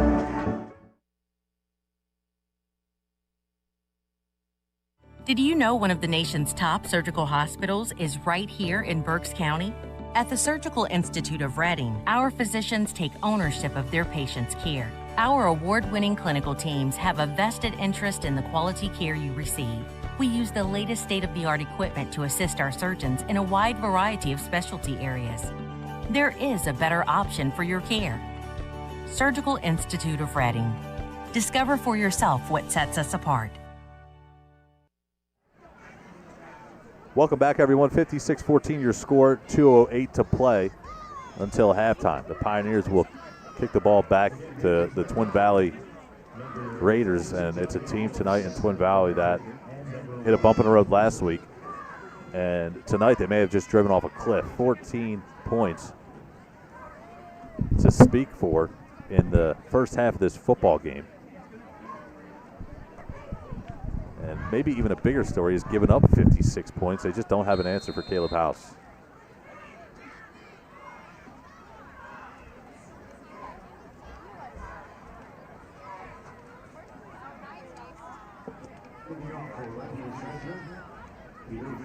So Fiorello's kick is on its way, and Grundy's set to return yet again. And it'll be a touchback, and the ball will come out to the 20.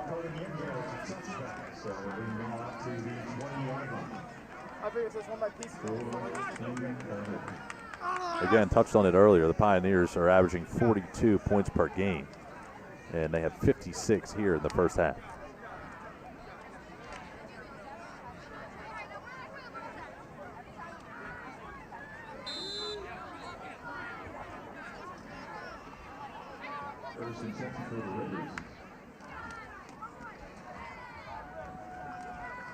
Riley gets the carry, and he's brought down after a gain of 2 on the play.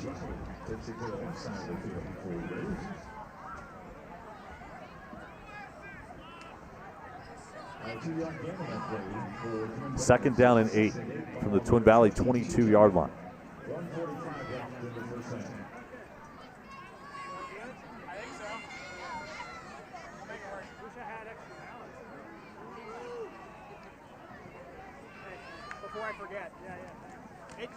Myers hands to Riley yet again. He charges up the middle, and he's brought down after a pickup of 4.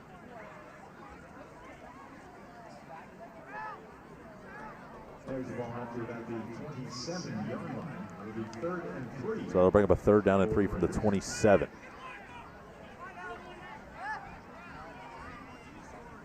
Just over 1 minute left in the first half.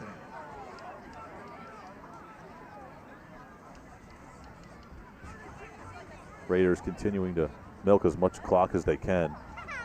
Just making sure the Pioneers don't get the ball back before halftime. We're under a minute to play until then.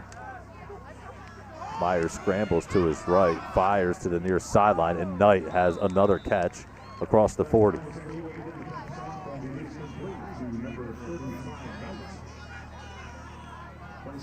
13 tailed out, starts down for the Raiders.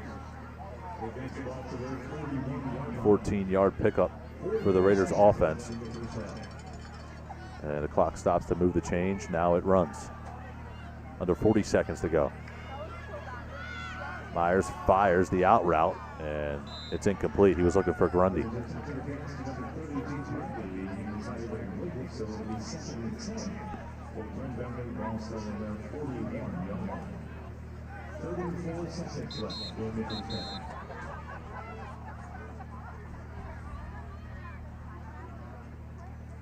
Raiders call timeout. We'll keep things here. 34 seconds to go until halftime.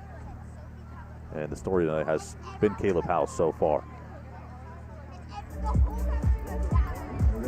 Next week, Wilson will be on the road to take on Manheim Township. Wilson with a record of 7-1. We got to call their games a few times here on the Flagship Network. And Manheim Township got to call one of their games as well. They are a powerhouse team, we know that. And they will look to stay undefeated in the regular season a week from tonight.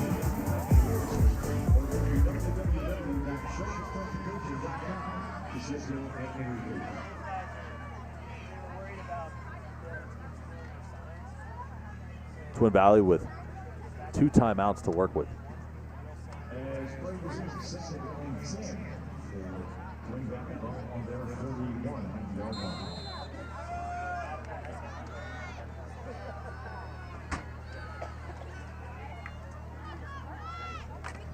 And just like that, Riley is met immediately by Brown in the backfield. And not only can he perform at a high level as a running back, he can do it as a linebacker as well, and he shows you why right there.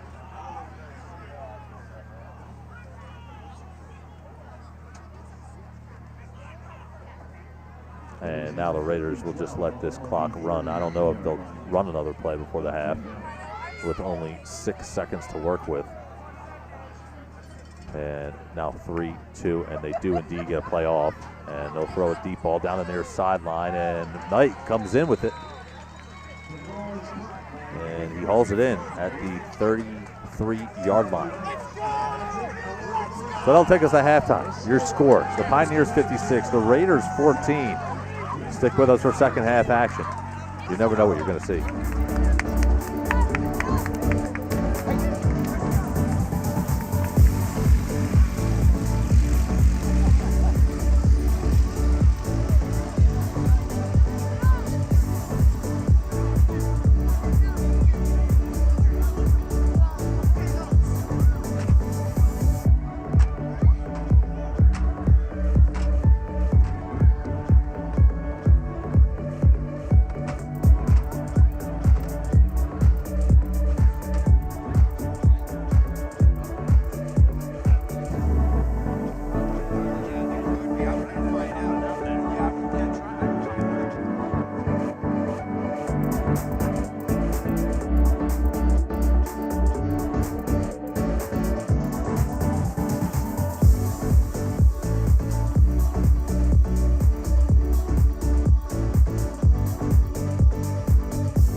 Wilson's upcoming slate of games. First game coming up this Saturday. The slammer takes. He was much more serious than I expected. All right. Well, it So, wasn't an invite. You invited yourself. no, we were just like, hey, are we doing this? I'm like, yeah, sure, let's do this. Let's do it early this Wilson time.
Wilson's upcoming slate of games.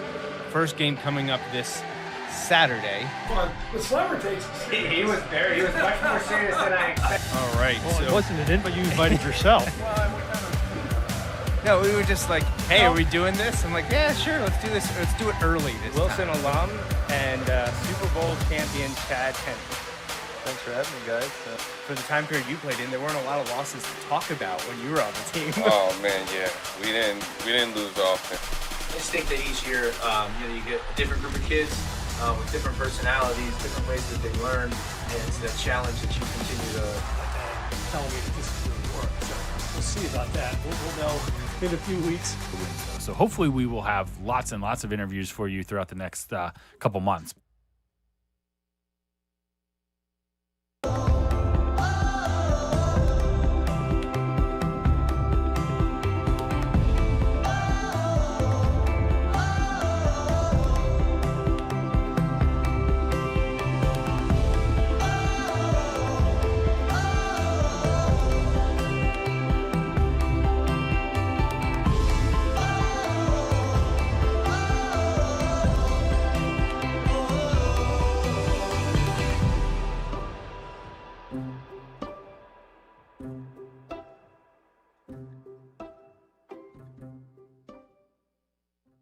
Welcome to the Why I'm Missing Restaurant and Bakery, where we have a range of options to suit any taste.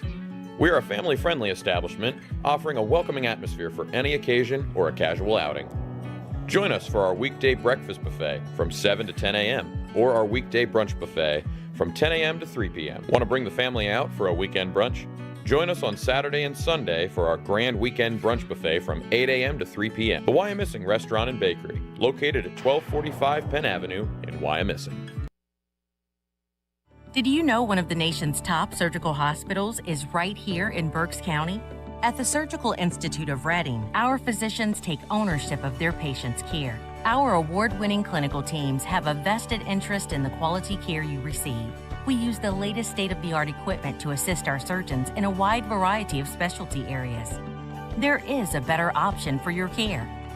Surgical Institute of Reading. Discover for yourself what sets us apart.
UECU is a credit union that understands Pennsylvania, what it means to grow up here, raise a family, start a business. And we're committed to being your financial partner for life. With competitive rates, exclusive member discounts, and modern technology, UECU offers personalized banking that will make you feel right at home. Visit bankingforpa.org and sign up for UECU membership through our partner association, the Pennsylvania Consumer Council.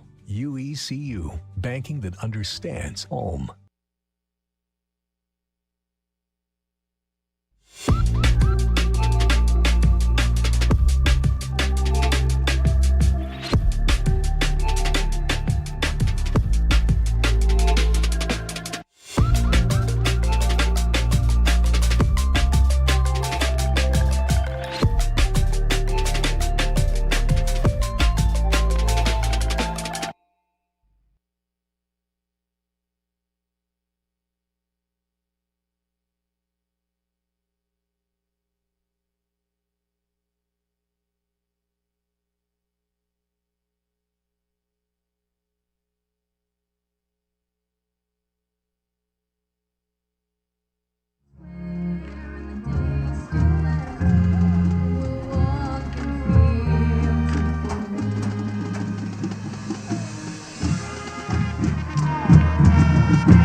Welcome back, everyone. Halftime here at Lampeter Strasburg High School, 56-14 your score. And the Pioneers putting a beat down on the Raiders so far here tonight. One half of game action left to be played, however. And let's get you some stats so far tonight. It's been all Caleb Howes, 6 rushing touchdowns, 1 passing touchdown. He has 255 rushing yards tonight. Dominic Brown has carried the ball 10 times. He has 127 rushing yards and a touchdown himself. Evan Myers, on the other hand, has 2 interceptions and has added 1 passing touchdown and 1 rushing touchdown as well. That's how Twin Valley has their 14 points so far here tonight. Just under 5 minutes to go until we come back here for the third quarter, and we hope you join us for that. Max Kretzel on the call for the Flagship Network.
Welcome to the Wyomissing Restaurant and Bakery, where we have a range of options to suit any taste.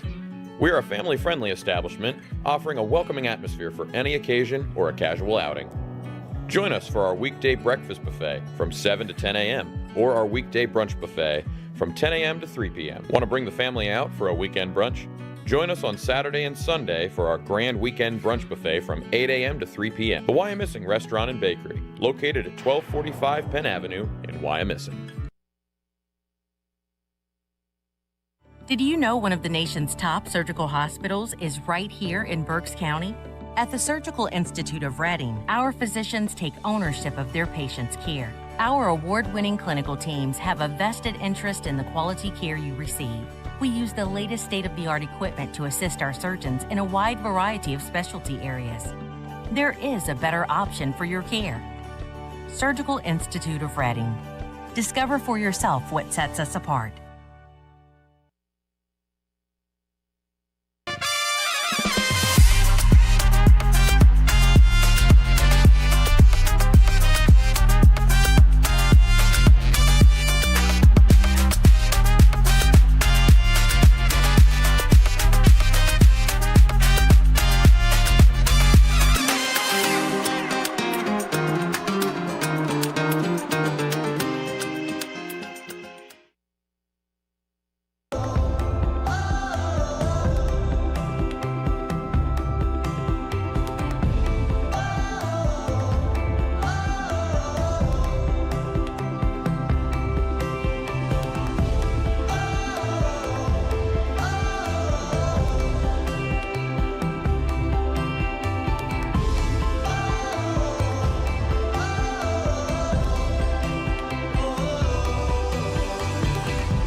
Wilson's upcoming slate of games. First game coming up this Saturday. The slammer takes He was much more serious than I expected. All right. Well, it so wasn't an invite. You invited yourself. no, we were just like, hey, are we doing this? I'm like, yeah, sure, let's do this. Let's do it early this Wilson time. alum and Super Bowl champion Chad Henne. Thanks for having me, guys.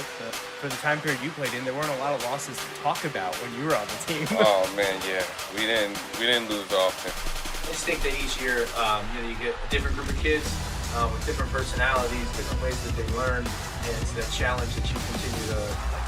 Telling me that this is really work. So we'll see about that. We'll know in a few weeks. So hopefully we will have lots and lots of interviews for you throughout the next couple months.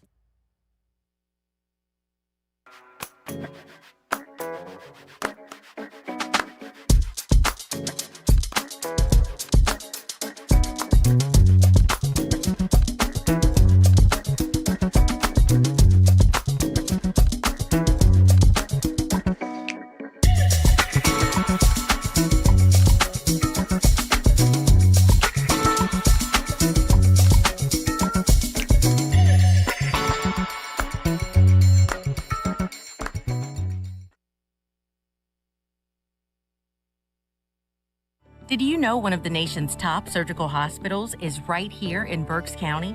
At the Surgical Institute of Reading, our physicians take ownership of their patients' care. Our award-winning clinical teams have a vested interest in the quality care you receive. We use the latest state-of-the-art equipment to assist our surgeons in a wide variety of specialty areas. There is a better option for your care. Surgical Institute of Reading. Discover for yourself what sets us apart.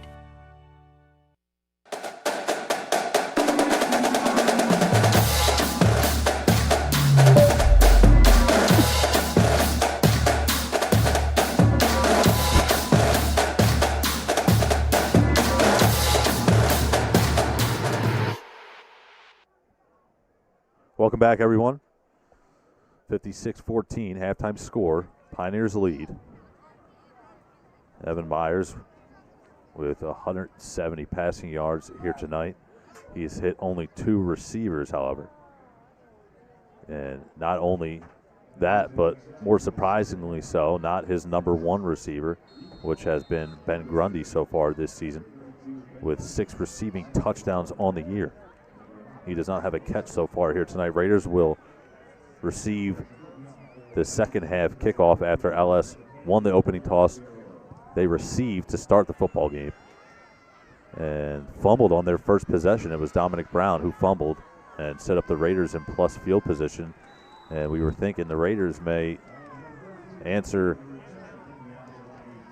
after multiple turnovers, to be quite honest with you, after that first couple of drives there, but they weren't able to do so, at least not at first.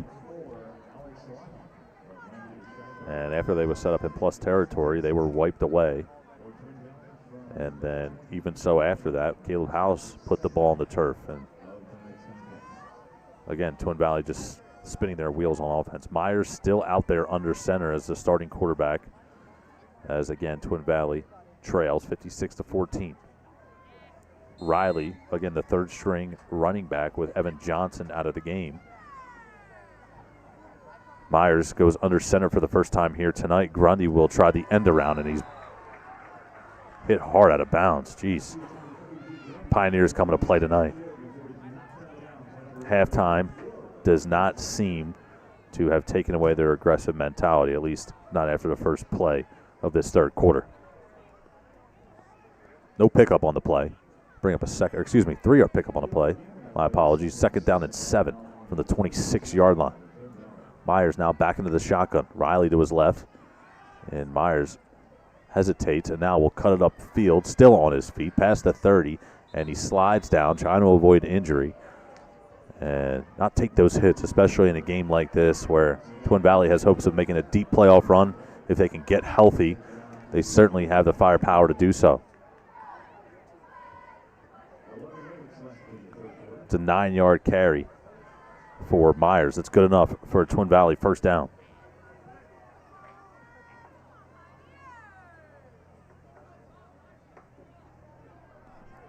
Riley again to the left of Myers. And Grundy goes in motion.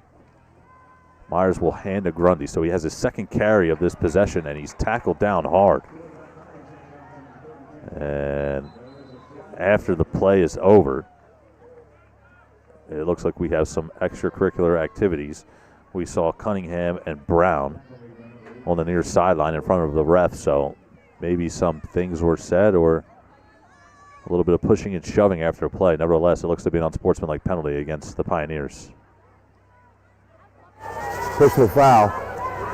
Defense. Personal foul. Offense. Those penalties offset. Second down. So we have offsetting penalties. And 2 unsportsmanlike conduct penalties at that. One going against Don Brown, number 7, and the other against one of the offensive linemen for the Raiders. So those cancel each other out. And the Raiders will pick up 2 yards on the first down carry from Grundy. He goes in motion yet again. And Myers will hand off this time to Riley, who's looking for some running room and can't find any. He's bottled up. And it'll bring up a 3rd down and medium for this Raiders offense, who again continues to put themselves in negative situations. Lots of 3rd downs they have faced here tonight, and not striking that big play outside of that 68-yard touchdown reception from Matthew Knight earlier in the game. Again, Myers continues to go under center here, and he scrambles out to his left, and he's bottled up and knocked down immediately in the backfield. Emery Fleur is in on the stop, and Myers is left shaking his head. Seems as though the Pioneers have 15 guys out on the field sometimes against this Raiders offense, and Grundy now is out there to punt this one away.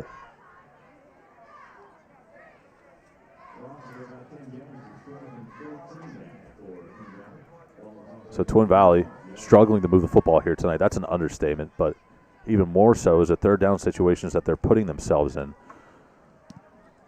As Grundy shanks this one, and it goes out of play right in front of the Lampeter Strasburg fan base here near the press box.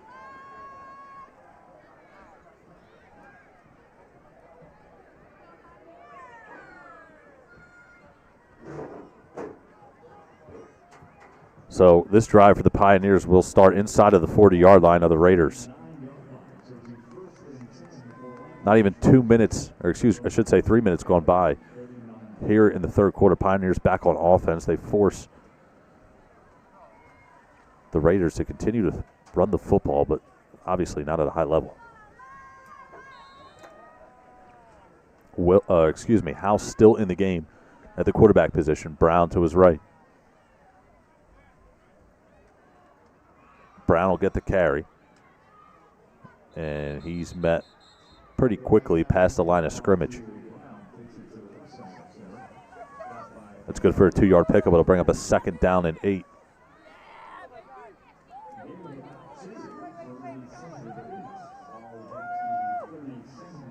Brown now with 11 carries for 129 yards and a touchdown.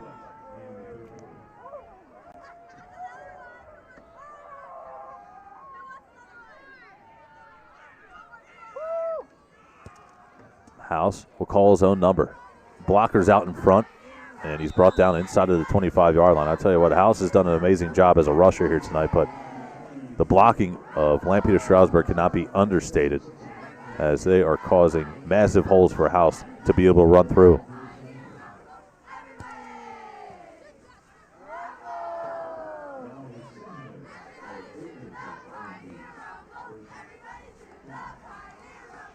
Brown gets the carry. He goes up the middle, and he's gang tackled there around the 20.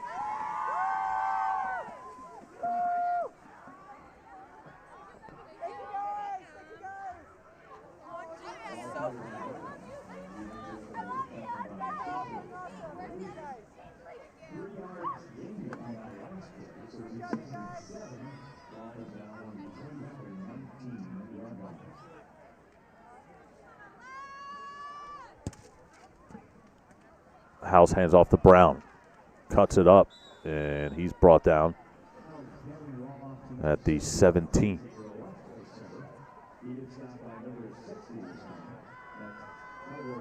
So that'll bring up a rare third down for this Pioneers offense.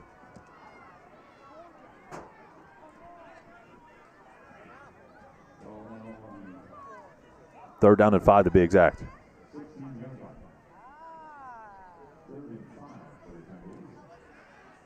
House out to his right, looking to the end zone.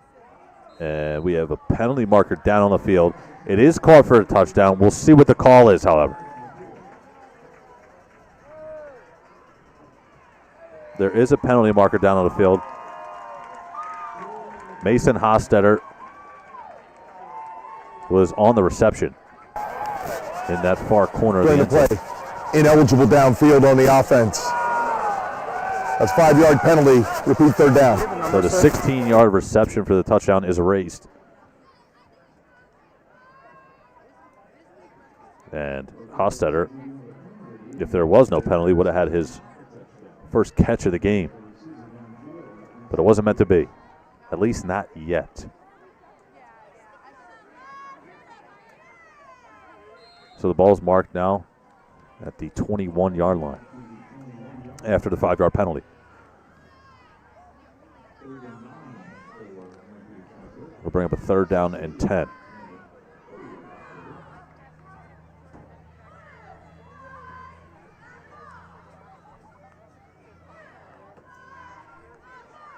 Under 7 to go in the third quarter. House is back to pass. Hasn't thrown too many of them here tonight. He'll scramble out to his right. Has some running room. Has to make a man miss, and he does. Still on his feet, and he's brought down just shy of the goal line. That's a 20-yard pickup for number 13 in the black jersey.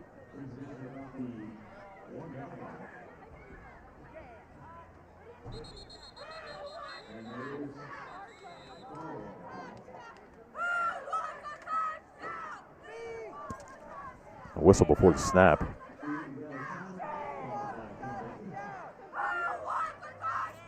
And we have a timeout on the field. So the Pioneers will talk it over. 5:50 to play in the third quarter. And we will take a quick break, set you up for a first down and goal for the Pioneers offense.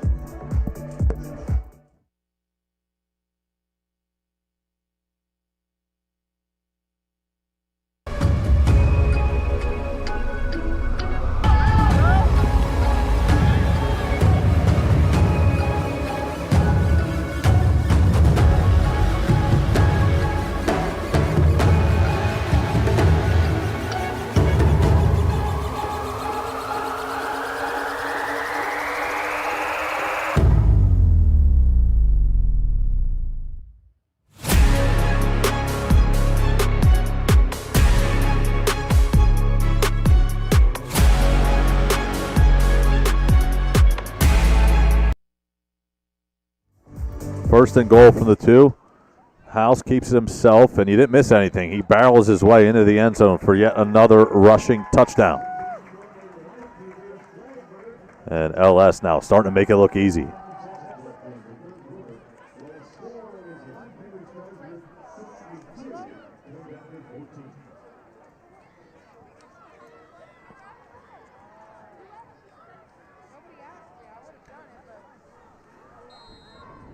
Caleb House now has 7 rushing touchdowns here tonight. Fiorello on for the extra point. He has not missed either. And he flirted with danger there, and it's no good. That's Fiorello's first miss of the season from an extra point standpoint. And with 5:45 to play, the score is 62-14. If you've been watching the Lancaster Lebanon League all season long, you know that Twin Valley came into this season with high expectations, and prior to the loss of Wyomissing was ranked number 1 in the state of Pennsylvania in their class. And with that loss to Wyomissing, they fell to number 9, and with this loss, expect to fall even further.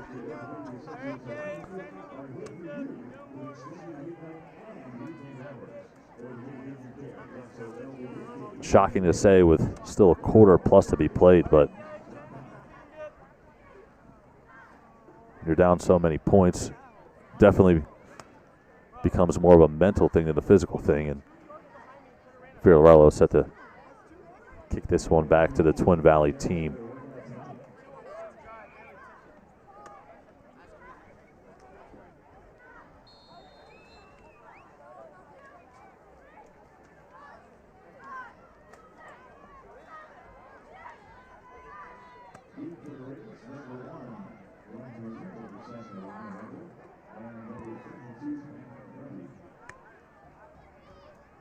Grundy back to return. He fields it inside of his own 5-yard line. Tries the far sideline at that. Still on his feet. Cuts it back up the middle. And he's brought down at the 40-yard line. So Grundy, if there's one bright mark here so far tonight for this Twin Valley team, it's been a return game. He continues to perform at a high level, does Grundy at that. Still plenty of time here in this football game, a quarter plus. And it's not a good thing here if you're a Twin Valley fan, I'll tell you that.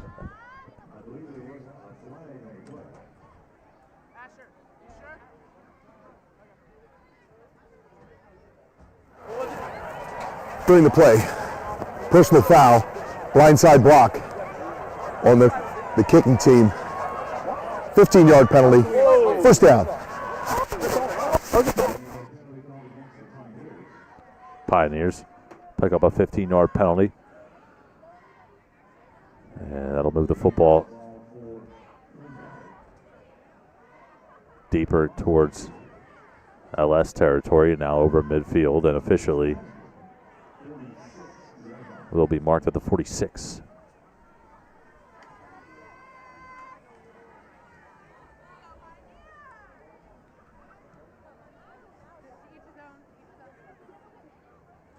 So Evan Meyer's night officially done. You can close the book on his stat sheet. And probably a good decision if you're Coach Myers, getting his son out of the game and avoid taking even more of a beating than he already has here tonight. 62-14 your score. Have to keep him healthy for what the Raiders hope to be a long postseason run if they can get healthy.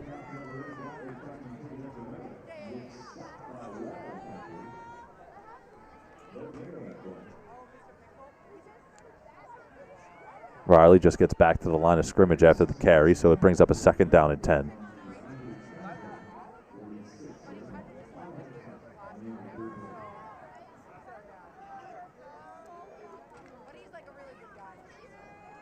And same play, pretty much the same result. This time it goes for a 1-yard loss, and we have another penalty marker down on the field.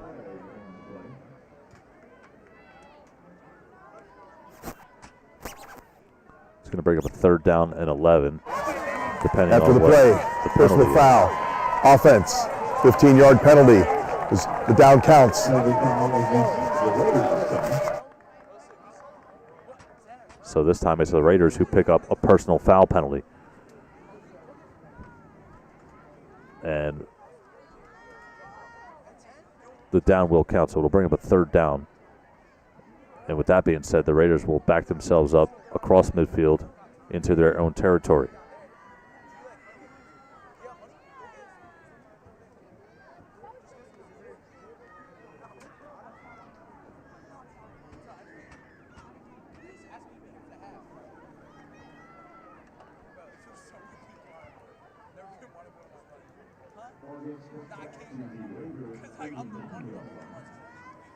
Maverick Foster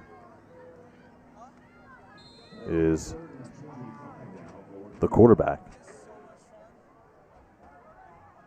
Foster is a freshman, so rare to see freshmen in a game of this magnitude, otherwise it being a blowout, and that's what we have here tonight. But good for Foster to get some playing time here in 2024, as he will have obviously 3 years of eligibility left after this season, and you never know what happens. Got to get these guys experience, even in a negative situation.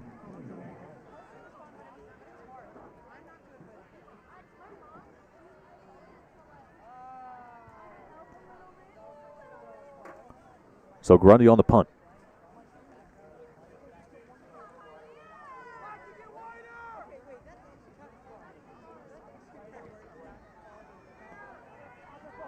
It's going to bounce inside of the 40-yard line, take a Twin Valley hop, Now inside of the 25 and touchdown at the 24.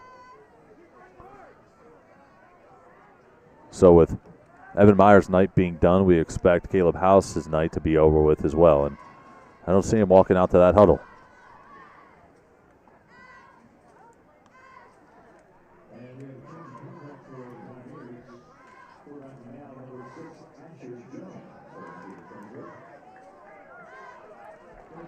Asher Jones now in at quarterback. And he wears number 6 for the Pioneers. He's seen game action prior this season just because of the fact that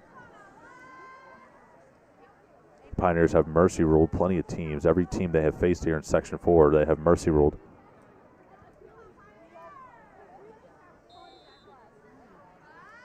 So we'll see what Jones has to offer here in the third quarter.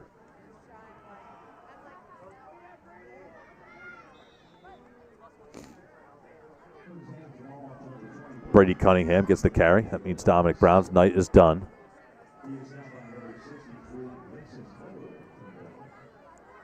And now we should see backups on both sides here for the rest of this third quarter and in the fourth.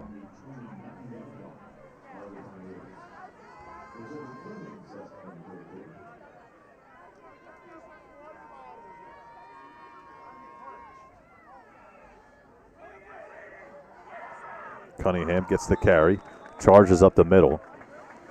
And whether it's Brown or now Cunningham, there still seems to be lanes to be had up front.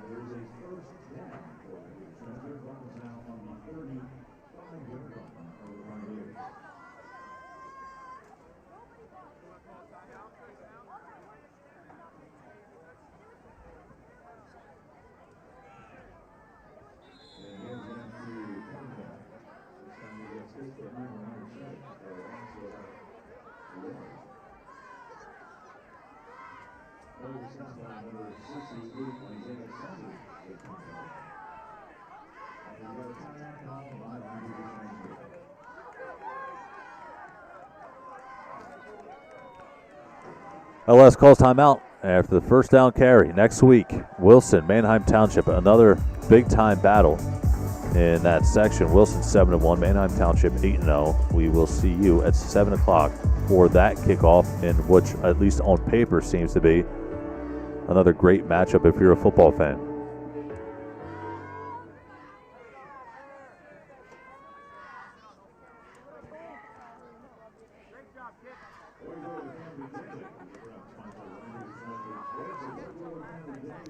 Quick shout out to our sponsors. Again, couldn't be able to do stuff like this without them, of course. So for Twin Valley, a team that comes in here with high expectations all season long, has battled injuries and just hasn't played to their liking over the last 2 games.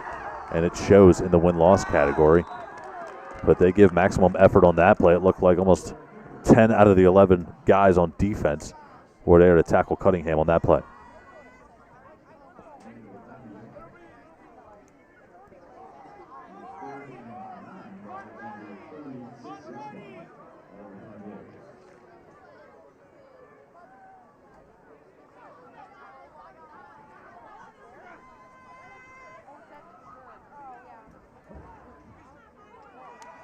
Jones hands off to Cunningham again. And this time it's a positive game, albeit short. We're under 2 to play in the third quarter.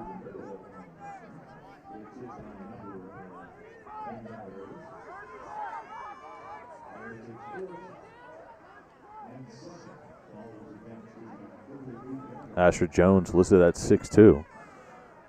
So he certainly has a future here if he continues to play at a high level, not only this season in the backup role, but obviously next year in training camp as well.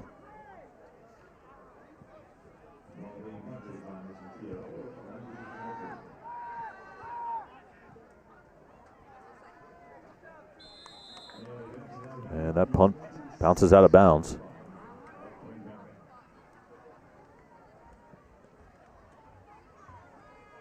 And it's officially marked at the 21-yard line.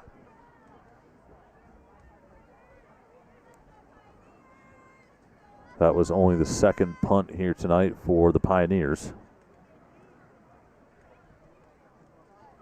And now really if you're both sides, you're just trying to get out of this game healthy for the following week. And not only that, it being the last week of the regular season, of course, a week from tonight.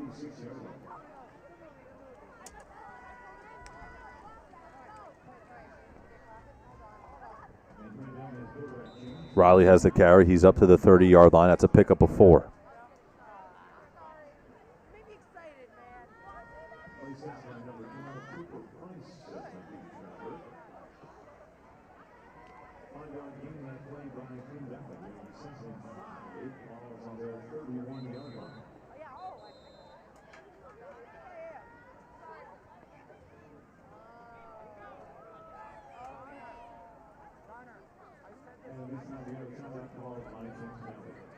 Twin Valley calls time. 33 seconds ago. We'll take a quick timeout. Be right back after this.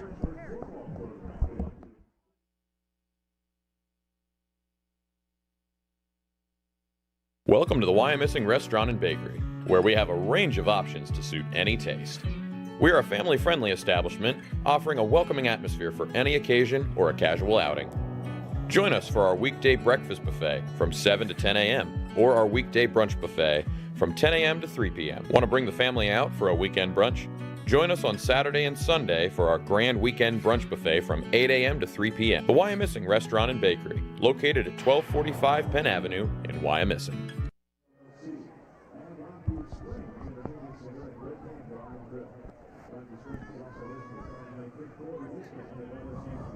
Chilly night here in Lancaster County. Max Gretzel on the call for the Flagship Network.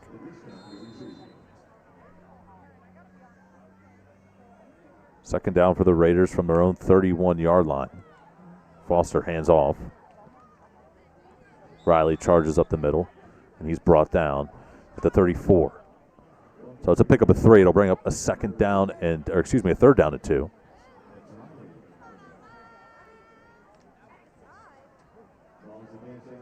And we'll see if Twin Valley snaps this football before the expiration of this third quarter. And they will not. So the clock will expire here in the third quarter. 62-14 your score. 1 quarter of game action left as we sit here on a very surprising night at Lampeter Strasburg High School.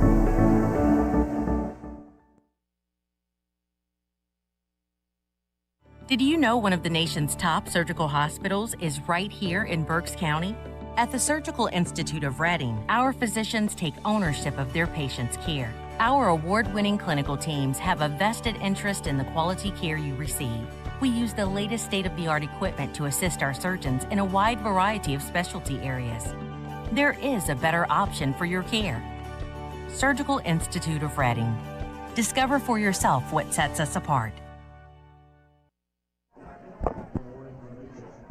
Fourth quarter action starts now here from Lampeter Strasburg High School. Max Gretzel on the call for the Flagship Network in a game where we thought was built for a big-time competitive matchup. Certainly was not that on the field here tonight. And both teams now going different directions here in Week 9 of their respective seasons. Third down and 2. Foster the shotgun. Riley to his right.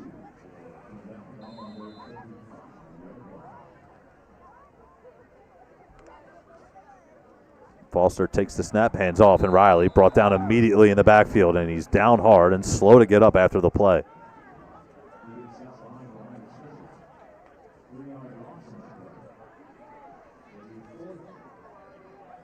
So Riley dropped for a 3-yard loss, and Grundy is back out to punt.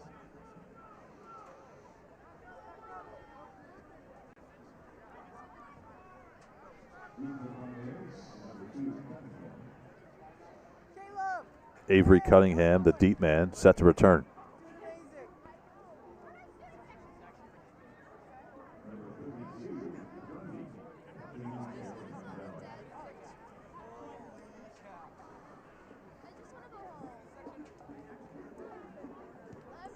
Grundy boots this one away. Again, nothing special, but it trickles past the 30-yard line. And touchdown at the 26. So not the prettiest of punts, but the result is all that matters. And Grundy certainly has had a lot of practice here tonight from that standpoint.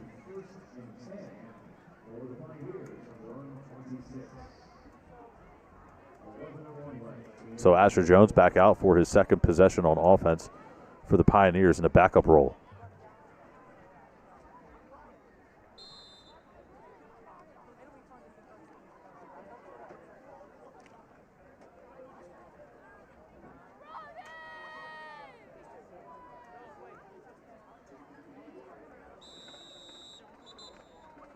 And we have a penalty marker down on the field.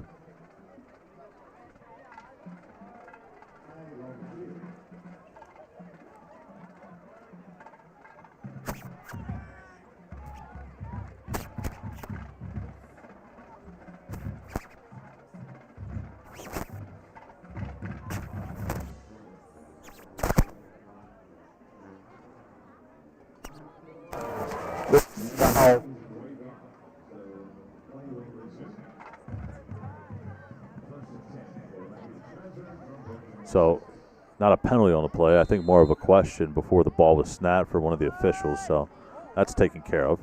Cunningham changes arms with the ball and is brought down past the 30. That's going to be a pickup of 9 on the play. It'll bring up a second down and 1.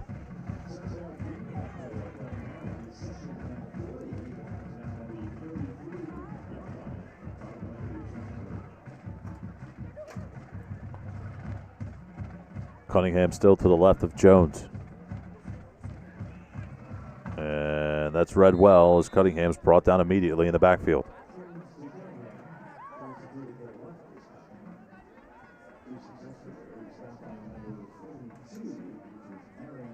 Aaron Sumner in on the stop. And that brings up a third down and 6 after the loss.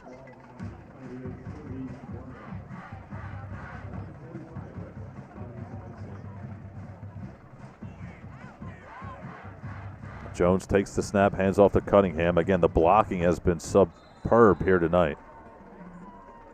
And Cunningham a little short of the line of game.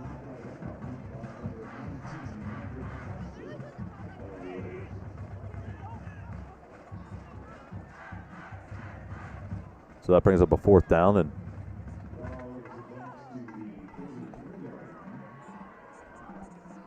Pioneers set to punt this one away. Fiorello not only has kicking duties, but punting duties as well. He's been a busy man tonight from an extra point perspective. But I will say has missed his first extra point of the season. Now 46 of 47 on the year, and he punts this one away. It's a high arcing punt. It takes a hop around the 40, trickles past the 35, and is out of bounds at the 32-yard line. That's where the next drive for Foster and company will start.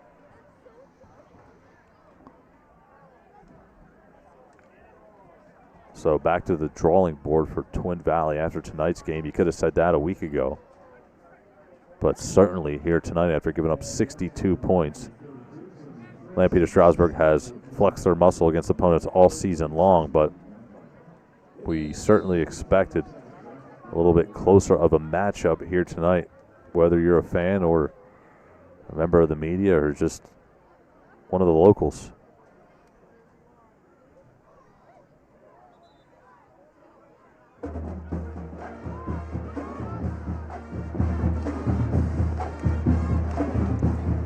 Foster hands to Riley, who has just struggled to find running room so far here tonight, and he's bottled up yet again at the line of scrimmage.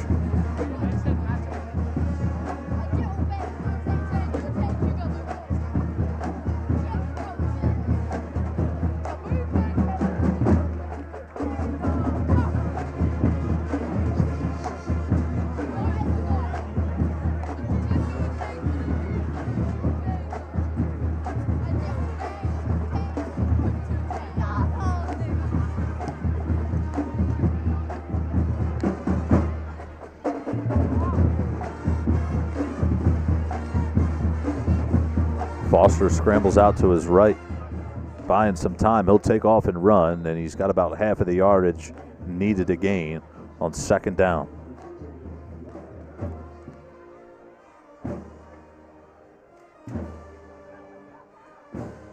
Well, I'll tell you what, it'll be fun to be Caleb House going into class on Monday morning.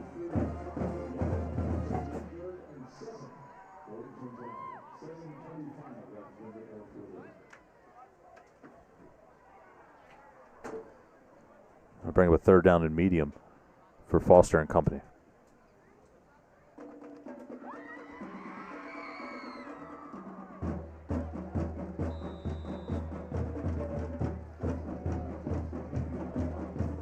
Riley takes the handoff, and he's short of the line of gain. And that'll bring up fourth down. The punting unit comes back onto the field.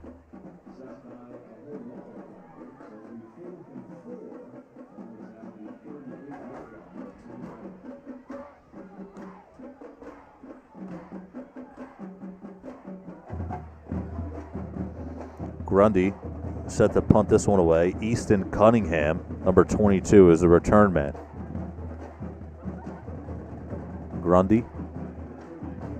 There's a pretty solid punt on this try, and Cunningham with about maybe a 6-yard return after the catch. 6:25 to play in the fourth quarter.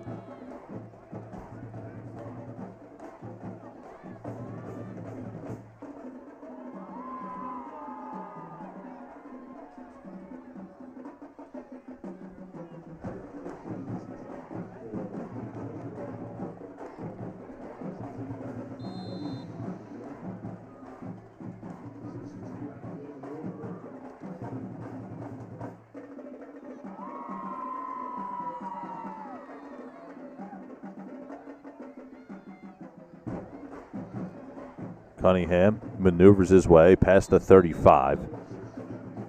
And he's tackled after a pickup of 3.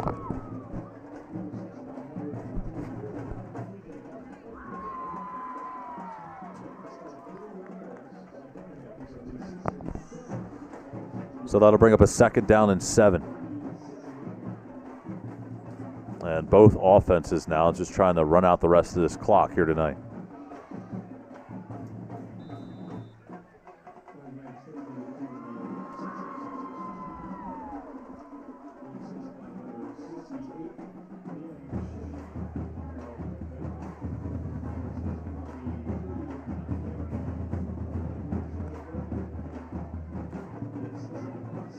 Gain of 1 for Cunningham. It brings up a third down and 6 from the 39-yard line. Just over 5 to play in the fourth quarter.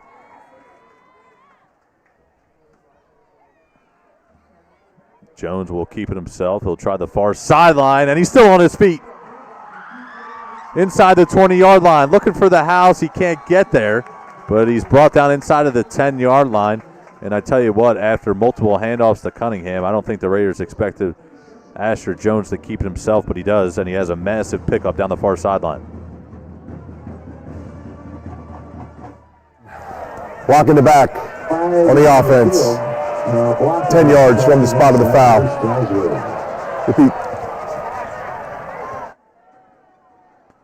So Jones has the penalty wiped away, or I should say has the run wiped away by penalty.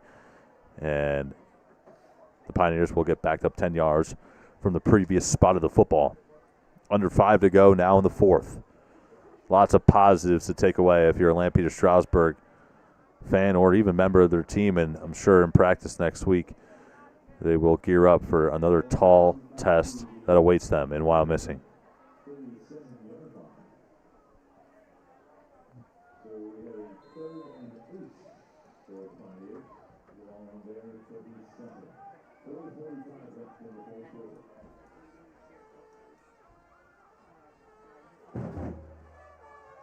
Jones keeps it himself yet again, and he probably should just get down, but he stays on his feet, and he's tackled hard out of bounds.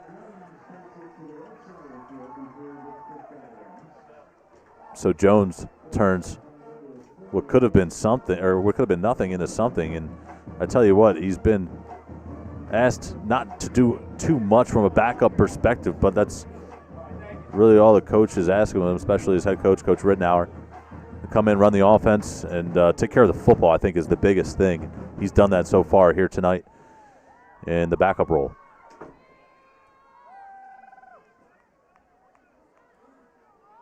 Also, of course, good experience as well as we have movement up front. Robbie Reed, number 62, moved a little early, and it'll be a false start on the LS offense. So that'll back them up 5 yards, and the clock continues to wind here late stages of the fourth quarter.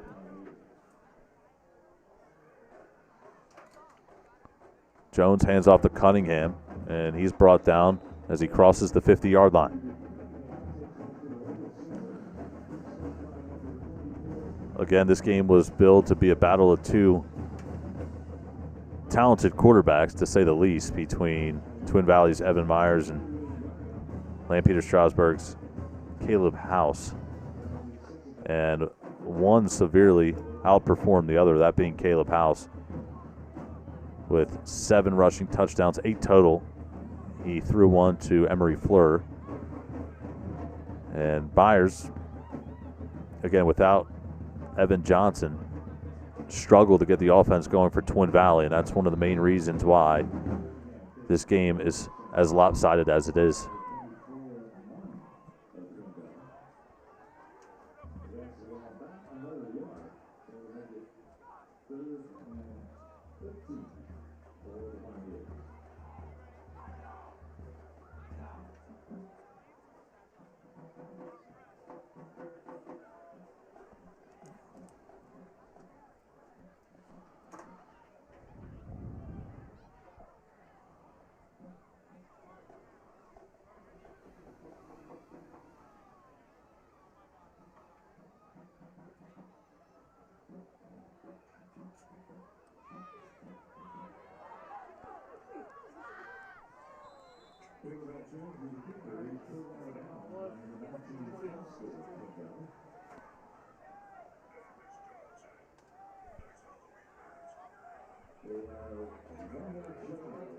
Jones keeps it himself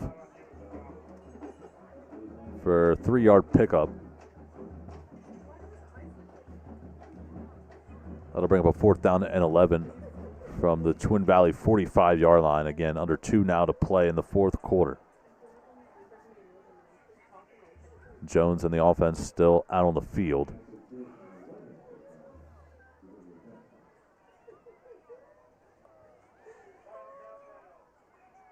And he'll keep it himself, and met at the line of scrimmage and brought down.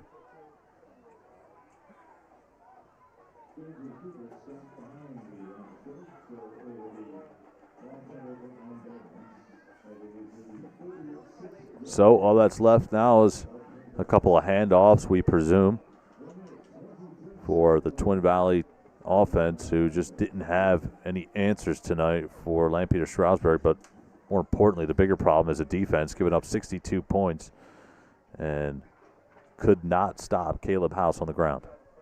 House with over 300 rushing yards here tonight from the quarterback position. And it was certainly his best performance of the year in what you can argue was the biggest game of the season for Lampeter Strasburg.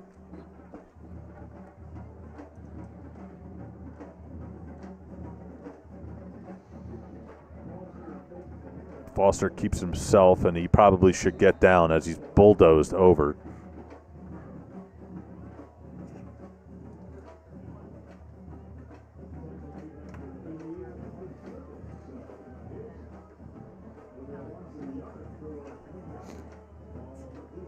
Should just be one more play here tonight in this football game.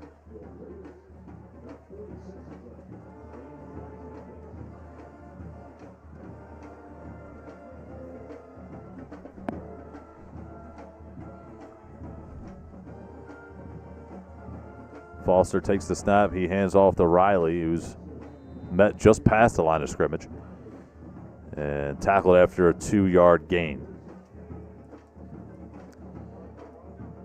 So that'll do it here tonight, ladies and gentlemen. Clock will run out and time will expire here at Lampeter Strasburg High School. The Pioneers come in up against their biggest test of the season, a Twin Valley team who was dominating opponents all season long until they ran into a team last week in Wyomissing that just performed at a higher level. Simple as that. It certainly was a back-and-forth battle. 34-24 was the final score of that game, but tonight was a different game script in the sense of Caleb House with 8 overall touchdowns, 7 rushing, 1 passing, over 300 rushing yards here tonight. And he certainly got the job done in the early stages of this football game. And from that standpoint, they ran away, and Twin Valley had no answer. Question is, what does Twin Valley have left in the tank so far this season? Evan Johnson is banged up. They've been without Drew Engel from a running back position all season long as well. And a lot has been put on the back of Evan Myers moving forward. So he's got a lot to deal with, not only from a quarterback perspective, but one of the leaders, if not the most important leader on this Twin Valley team as the postseason looms ahead. Still 1 game left in the regular season, however. And for Lampeter Strasburg, you have to be riding the momentum of this massive victory in front of your home crowd. 62-14 the final score. And even more importantly, you can argue, is the health of this Lampeter Strasburg team. Caleb House comes out of this one after a massive performance, unscathed with injuries, and Dominic Brown as well, 2 guys that touched the football the most here tonight. And basically running the football wherever they wanted to, all over the football field, put up 62 points. And we'll have 1 game left. And here in Section 4, it is the biggest game of the season on paper. While missing with only 1 loss, Lampeter Strasburg now 9-0 on the season. They will meet a week from tonight, and you won't want to miss it. For us, Wilson against Manheim Township a week from tonight as well. And that will be our final regular season game here on the Flagship Network, barring any foreseen changes. So, for my entire crew here, one final time, my name is Max Gretzula. 62 points put up for Lampeter Strasburg here tonight. They hold Twin Valley to 14. And they walk out of here with a victory tonight in a big way on their home turf. Have a great night, everyone. We will see you next week.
Wilson's upcoming slate of games. First game coming up this Saturday. The slammer takes. He was there. He was much more serious than I expected. All right. Well, so it wasn't an invite. You invited yourself. no, we were just like, hey, are we doing this? I'm like, yeah, sure. Let's do this. Let's do it early this Wilson time. alum and Super Bowl champion Chad Henry. Thanks for having me, guys. For the time period you played in, there weren't a lot of losses to talk about when you were on the team. Oh man, yeah, we didn't lose often. I just think that each year, you get a different group of kids with different personalities, different ways that they learn, and it's that challenge that you continue to Telling me that this is going to work. So we'll see about that. We'll know in a few weeks. So hopefully we will have lots and lots of interviews for you throughout the next couple months.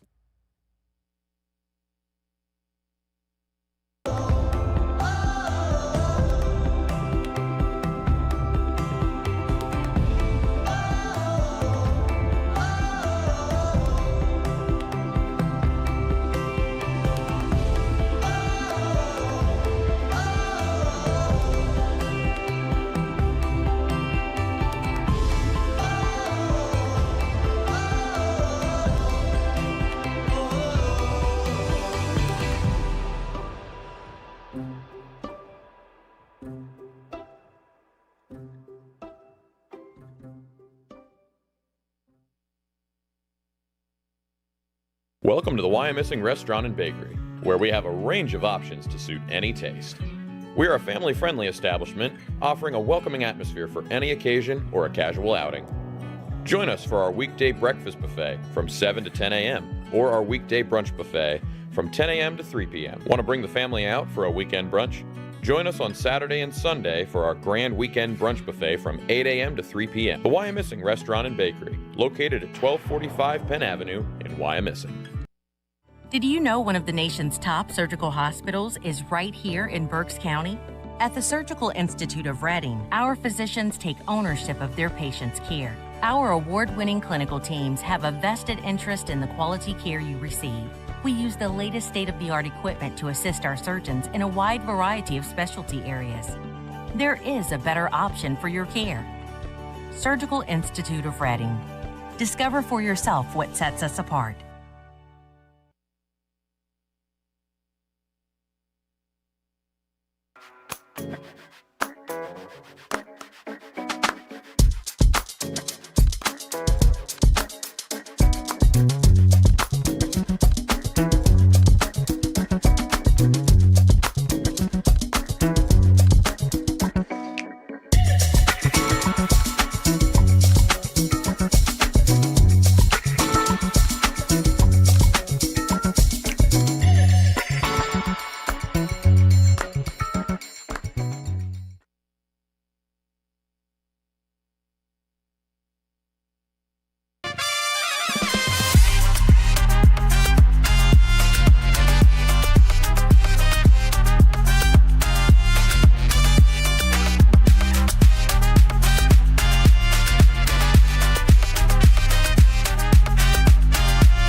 UECU is a credit union that understands Pennsylvania, what it means to grow up here, raise a family, start a business. And we're committed to being your financial partner for life. With competitive rates, exclusive member discounts, and modern technology, UECU offers personalized banking that will make you feel right at home. Visit bankingforpa.org and sign up for UECU membership through our partner association, the Pennsylvania Consumer Council.